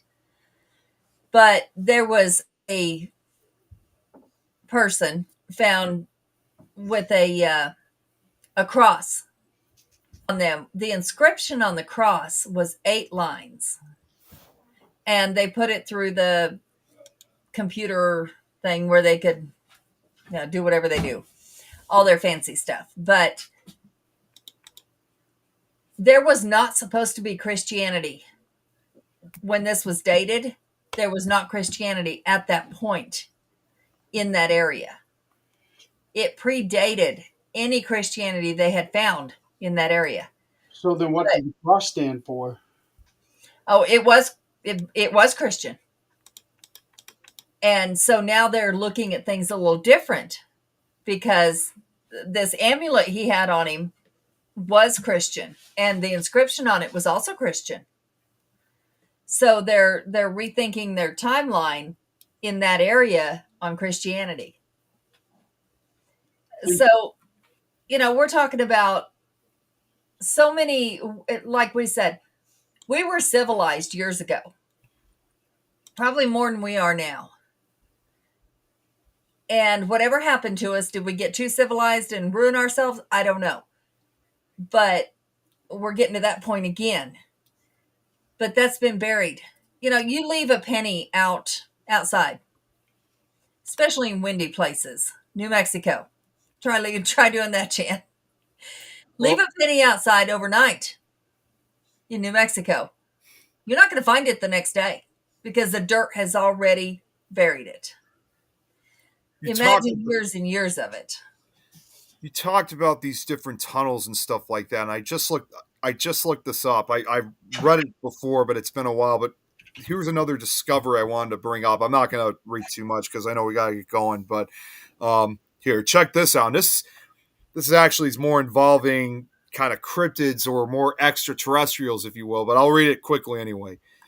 In January of 1934, the Los Angeles Times reported a story about a mining engineer who had been testing for mineral deposits when he came across a pattern of underground tunnels in the shape of a lizard. The engineer located what he believed to be a large cache of gold tablets. The shaft was flooded with water, and the city closed down the project before the engineer could bring his find into the light of day. But some believe these tablets told the history of the underground Mayan lizard people, reptilians, come to Earth to infiltrate the human race. here we go with the lizard people thing again. You know what? I don't doubt nothing. I don't. So this amulet was found in Germany long before Christianity was supposed to have crossed into that area. It's a silver amulet, and what it says is it could rewrite Christian history in Europe. Look it up. It's kind of cool. Yeah, I'm doing a search on Walmart and tunnels. Mm-hmm. The first thing that came up with, no, Walmart stores do not have secret underground tunnels connecting them or for military purposes. This is a recurring conspiracy theory that has been widely debunked. Well, I guarantee you it's not debunked in New Mexico Yeah. because there is one from Carlsbad that goes clear to the caverns.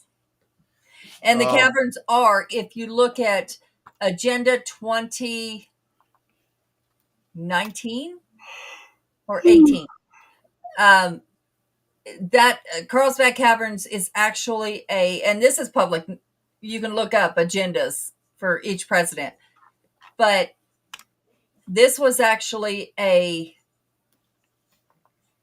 they were talking about Carlsbad Caverns is going to be a hiding place and a bunker for government officials. It'd be perfect. It is sustainable. It's a great area. But there's nothing there. In Carlsbad Caverns?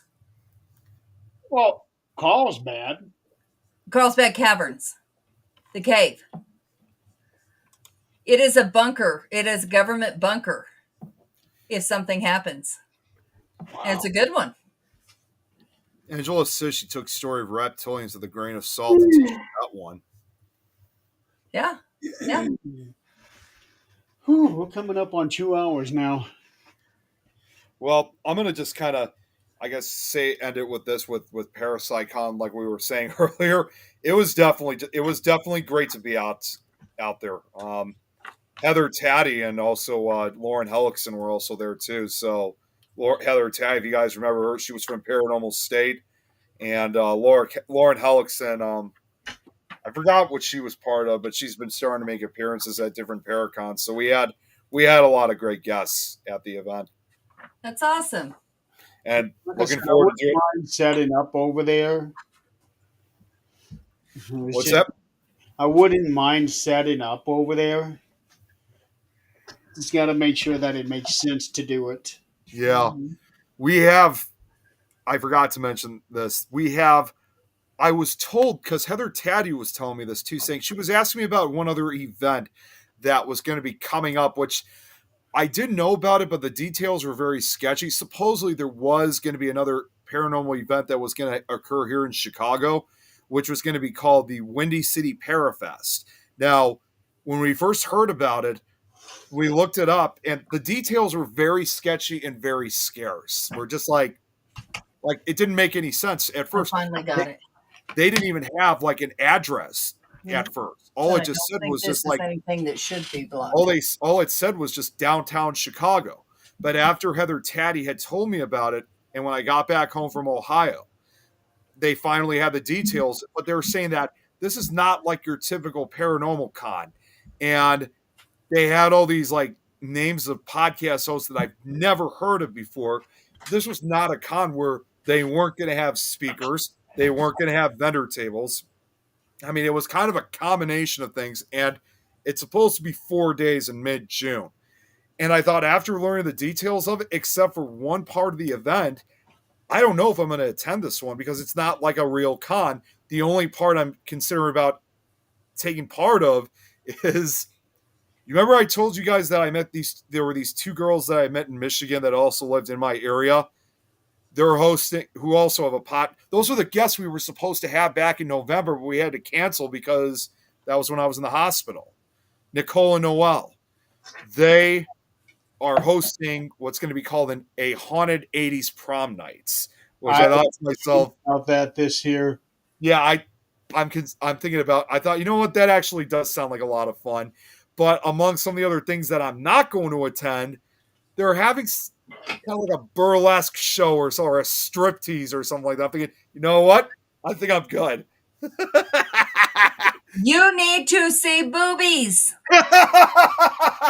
Oh, he does in the horror movies. What? You do in horror movies. I do, yeah. I wanted to bring that up because I knew Adrian was going to react to that. Okay, general admission to Windy City Parafest, $241. I know. It's insane. It looks like the admission is for all 4 days. It is for the entire thing. So, okay. Then you can get virtual tickets. Yep. But Grace I think I'm just going to. I think I'm just going to do the prom night. That's going to be it. There we go.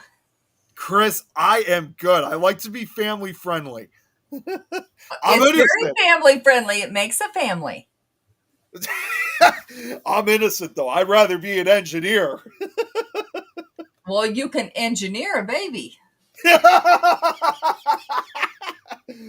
Yeah. Oh, God. Okay. Full information. Yeah, it doesn't give an address. Yeah, I know. It's like they don't have an address. It Yeah, just I says, would not give any money to virtual anything if yep. there's not Yeah, it's more like information. they don't even have have an address, like no building, no venue. Like it just says Chicago and that's it. Nope, nope, But nope. the only people that I know that are going to be attending this, like as far as big names are concerned, is like I said, aforementioned Heather Taddy and Adam Berry from Kindred Spirits. But that's all. There's like nobody else. Everybody else, I did not recognize their names. And those are the ones I like to go to simply because big names really are not that's not what I'm there for. Night, Yeah, well, Angela. and I mean, don't get me wrong. There are times that sometimes we still have to go to Paracons, like where you're not going to know anyone. But that's kind of the beauty of it, is like when you're trying to expand and trying to make new connections, because you got to start somewhere. But this Parafest, from what I heard, it's not like all the other Paracons at all. So that's why I'm probably not, except for the prom event, I'm probably not going to attend the rest of it. I was under the impression first that I thought, well, maybe this was Chicago's attempt to replace the Michigan Paracon because this was going to last for 4 days. But after learning the details, I'm thinking to myself, it's like not even close to like a true Paracon. Yeah. Yeah, I would wait a year or two till they're established and see what happens. And in case you guys wonder, no, this is not an event that Okay, I think I'm getting it now. yeah, right? It says here, click on the map below. By default, you will see information for all WCPF venues. So this Parafest is apparently not just in one location. Yeah, they have it at a few. Yeah, it's either they have like 3 or 4 locations that they're having it at. Not according to this map. They got several different things here. Oh, I guess I didn't see them all then. I just only saw like 3 or 4. No. When you look at the WindyCityParaFest.com/map, there's a whole bunch of little ghost symbols, a whole bunch of little transportation, coffee, eat. Mm. So it looks like this is in multiple locations throughout Chicago. Oh my god, I'd have to have more information on that. yeah. Once I get more info, I'll send it to you, Adrian. But I'm not sure if it's really All worth going to. venues, parking in public transportation, recommended restaurants, coffee shops, more than 60 sites around the city for hauntings, cryptid, cryptid sightings, and other strangeness. By expanding the menu on the upper left hand corner. That's a ghost tour. Yeah, which is no different than what we have here, like with the Chicago Ghost tours that Ursula and well, Jack's hosting them now more often. But that's the other thing too. Unlike previous years where we had the Chicago Ghost Conference, where it was always hosted by Ursula, and unlike the events that's now being the Paranormal Convention hosted by Jack, this is the first event that is hosted by neither one of them. So I have no idea who's running the. That's the other thing too, is I've been trying to figure out who this event is run is this event being ran by, and what one made them want to do something like this, because it's very unusual if it's neither Ursula or Jack running the event. Yeah, I'd be careful. That's what I'm saying, is I'm definitely going to be careful. That's why I'm only going to attend the prom event. That's probably going to be it. Yeah. they've got a couple of big names on here. Adam Barry's supposed to be. Yeah, I said Adam Berry, and then Heather Taddy is supposed to be there. I don't know about any of the other names. I don't even know who Heather Taddy is. She used to be part of Paranormal State. Uh, And and by the way, Adrian, I don't know if you saw what Jan said. She said, "Hell no, Nick remains innocent." Oh no, I saw both of those things. oh shit, Jan! You don't pass my test. They don't go. One of the guys from Ghost Brothers is going to be there. Yeah, one of the guys from Ghost Brothers is going to be there too. Yeah, I forgot his name. I asked again, Mike and Brian, if they were going to be attending, and it sounded like they were going to invite them along, but they never heard anything back from them. Huh. In fact, to this day, when I was speaking to them, they said they were still waiting for a confirmation. It sounds like they never got the confirmation. Yeah, they'd have to don't get a know. little more established. What's that? What was that, Adrian? They just need to get a little more established before people are going to come. Yeah. I'm sorry. There was also all this talk, by the way, about tunnels. I just wanted to show this picture real. We were all this talk about tunnels, by the way, Adrian. I thought I'd show you this. Nikki sent me this picture on Facebook. Can you guys see that? No? There we go. Yeah, that tunnel that she sent me, that is what did she say? Because I'm kind of reading from her messenger. That is the Swanview Tunnel. Turns out that's one of the most haunted places in Western Australia. So this once again goes to show that there's all these underground tunnels. Yeah, you know, they're everywhere. Yeah, People they're all can over say the they're place. not all they want. Chris, he's taking some more with him. What? Wait, what? You're taking some more. Some oil? Some more. Samara. No. But I gotta say, when I look at this picture, I don't know if Nikki's knows. Do you guys notice this right here? Seems like there's something standing there or something like that. Zoom in. Probably the other side there. I whatever's want on to the say other it's the other side, but it's hard Oh, to say. you're on. You don't save it to your computer and then share it again. Yeah, I know. I got to download it. Give me a second here.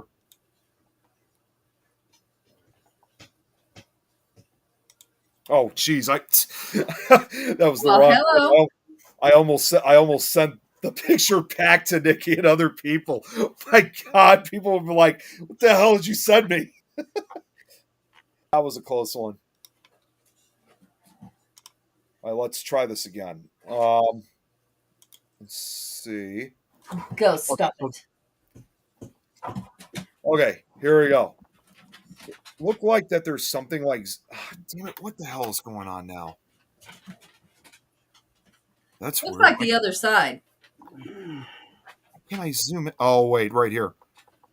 Well, no, I'm kind of referring to this area. I mean, maybe it is, but it almost looks like something is standing right in this area, like where I I'm. I can see what you're saying. What do you guys? What do you think?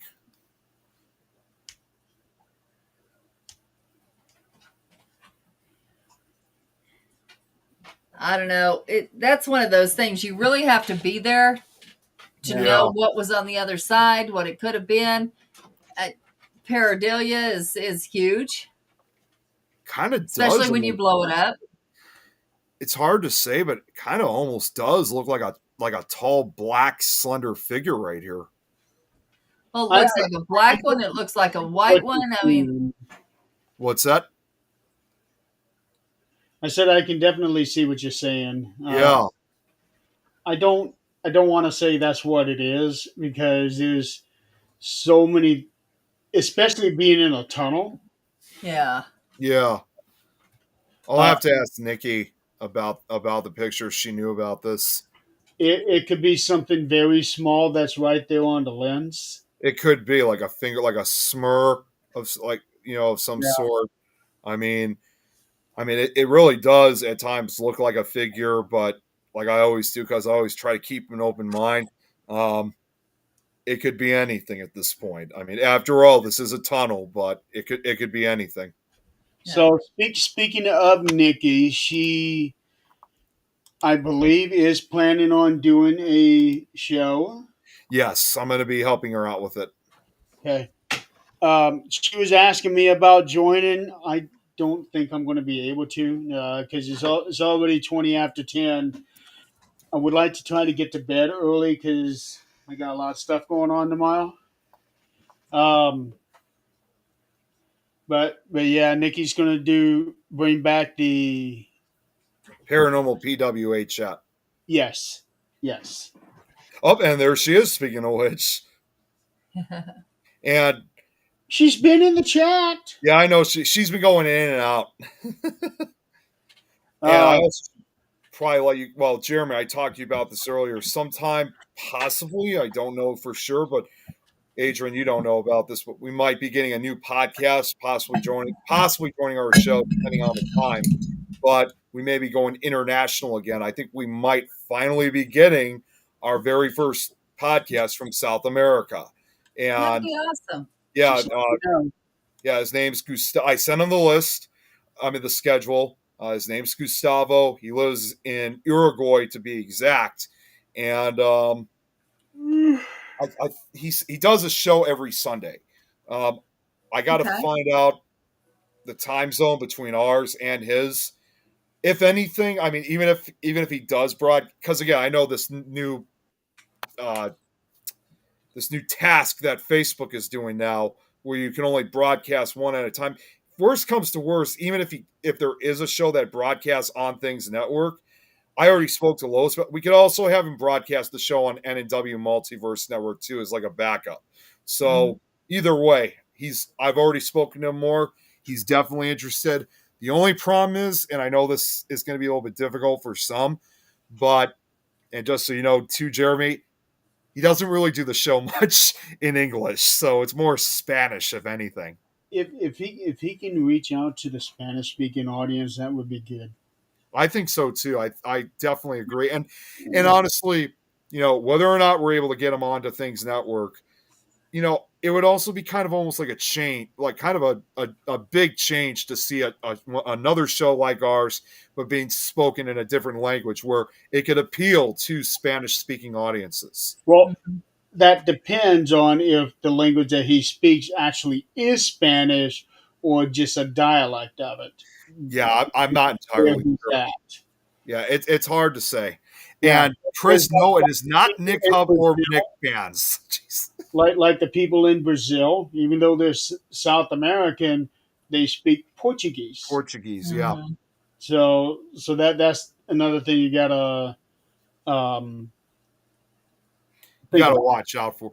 I know for a fact that Gustavo, I mean, what he said, I probably said this before. Not only has he started pretty much one of the first ever paranormal show podcasts for South America, but he's also put together in the past some of the very first paranormal cons for South America. And I've seen pictures and videos of it, and it looks just like what you see up here.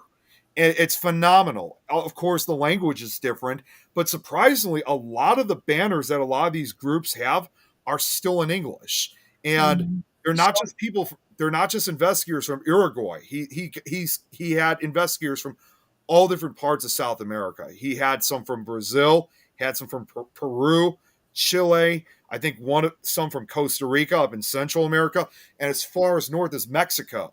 So he really if you have English speaking people down there, which I'm sure they do, then that could just bring in a whole new audience for us. when I saw the picture, yeah, I think it would too. I mean, I'm not going to lie. When I saw the pictures that he sent about the ParaCon that he had down in Uruguay, I basically said, "Oh my god!" I mean, whether they speak a lot of English or not, I would have loved to have attended one of those because that looked like it Mhm. was. It was just so thoroughly put together and organized. Like I never would expect to see it from, in this case, from another country, like of any sorts whatsoever. But this guy like did a fantastic job. I thought to myself, "Jeez, if only we had." If it was easy for us to go down to South America, I think that would have been fun for all of us to go down to. That'd Mhm. be a lot of money. It would be a lot of money, but it would definitely be worth it. Yeah. All right, guys, we're gonna go ahead and call it. Um, so that Nikki can be able to do her show. Yep. Um, Tomorrow night, I will have 13th Dimension back on. I will have Robert and Marie Murphy from Awesome. the Normal Society. Yep. This will be Marie's first time. Always great having Robert on because I learn something new every time I speak to him. Yeah. So definitely stay tuned in for that one. That'll be on 8 o'clock Eastern next week. Whatever. We're going to discuss Annabelle's adventures. That's what we're going to do. So this is going to be one fired up show to next week. Oh boy, we better prep ourselves for this, Jeremy. I'm not preparing anything. Whatever comes out our mouths comes out our mouths. Yeah. I am not concerned about the demonic qualities of Annabelle the doll. Oh no, I'm not talking about the subject itself, just the conversation that's gonna occur. That's all I'm saying. I love to hear all the different views. Yeah. It ain't going to be worse than some of the other conversations we've had over the weeks. You can't argue with that. But do I believe that Annabelle is as bad as everybody says she is? No. No, I don't think she's any more harmful than Lucy is. I don't either. No, I always would say too that even if Annabelle truly was dangerous, like back in the 70s, maybe she was at one point, but I think honestly it could be possible she may have lost a lot of that power.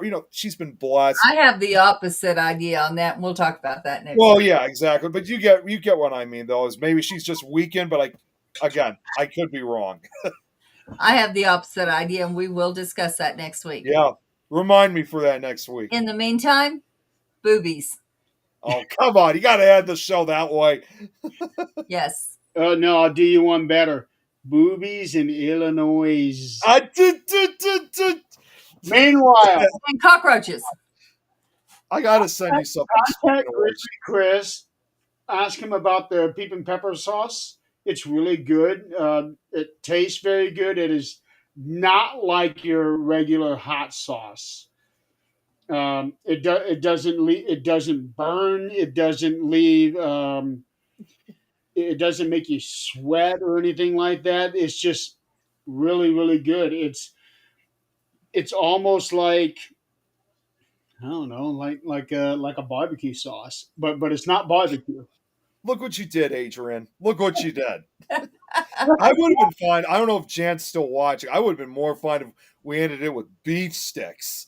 Beef sticks, boobies, roaches, Illinois, all that good stuff. I'm going to get a hold of him and see. I want one of those now. Chris or beef stick? I heard Tom talking something about bees. I don't even want to know. No, I was talking about the hot sauce. It's involving Minecraft. Okay. Yeah. All right, folks. We're going to go ahead and call it a night. Thank you so much for playing along with our shenanigans. I guess would be the nice way of putting it. And we will all see you next week. Stay tuned for Nikki's show as she comes on. Whenever she comes on. Yeah, She's going to be starting just. I'm going to be helping her out, so she'll be starting in a few minutes. All right, that sounds good. You guys have a good show, and everybody out there, you guys have a good night. See you later. Have a good night. Boobies.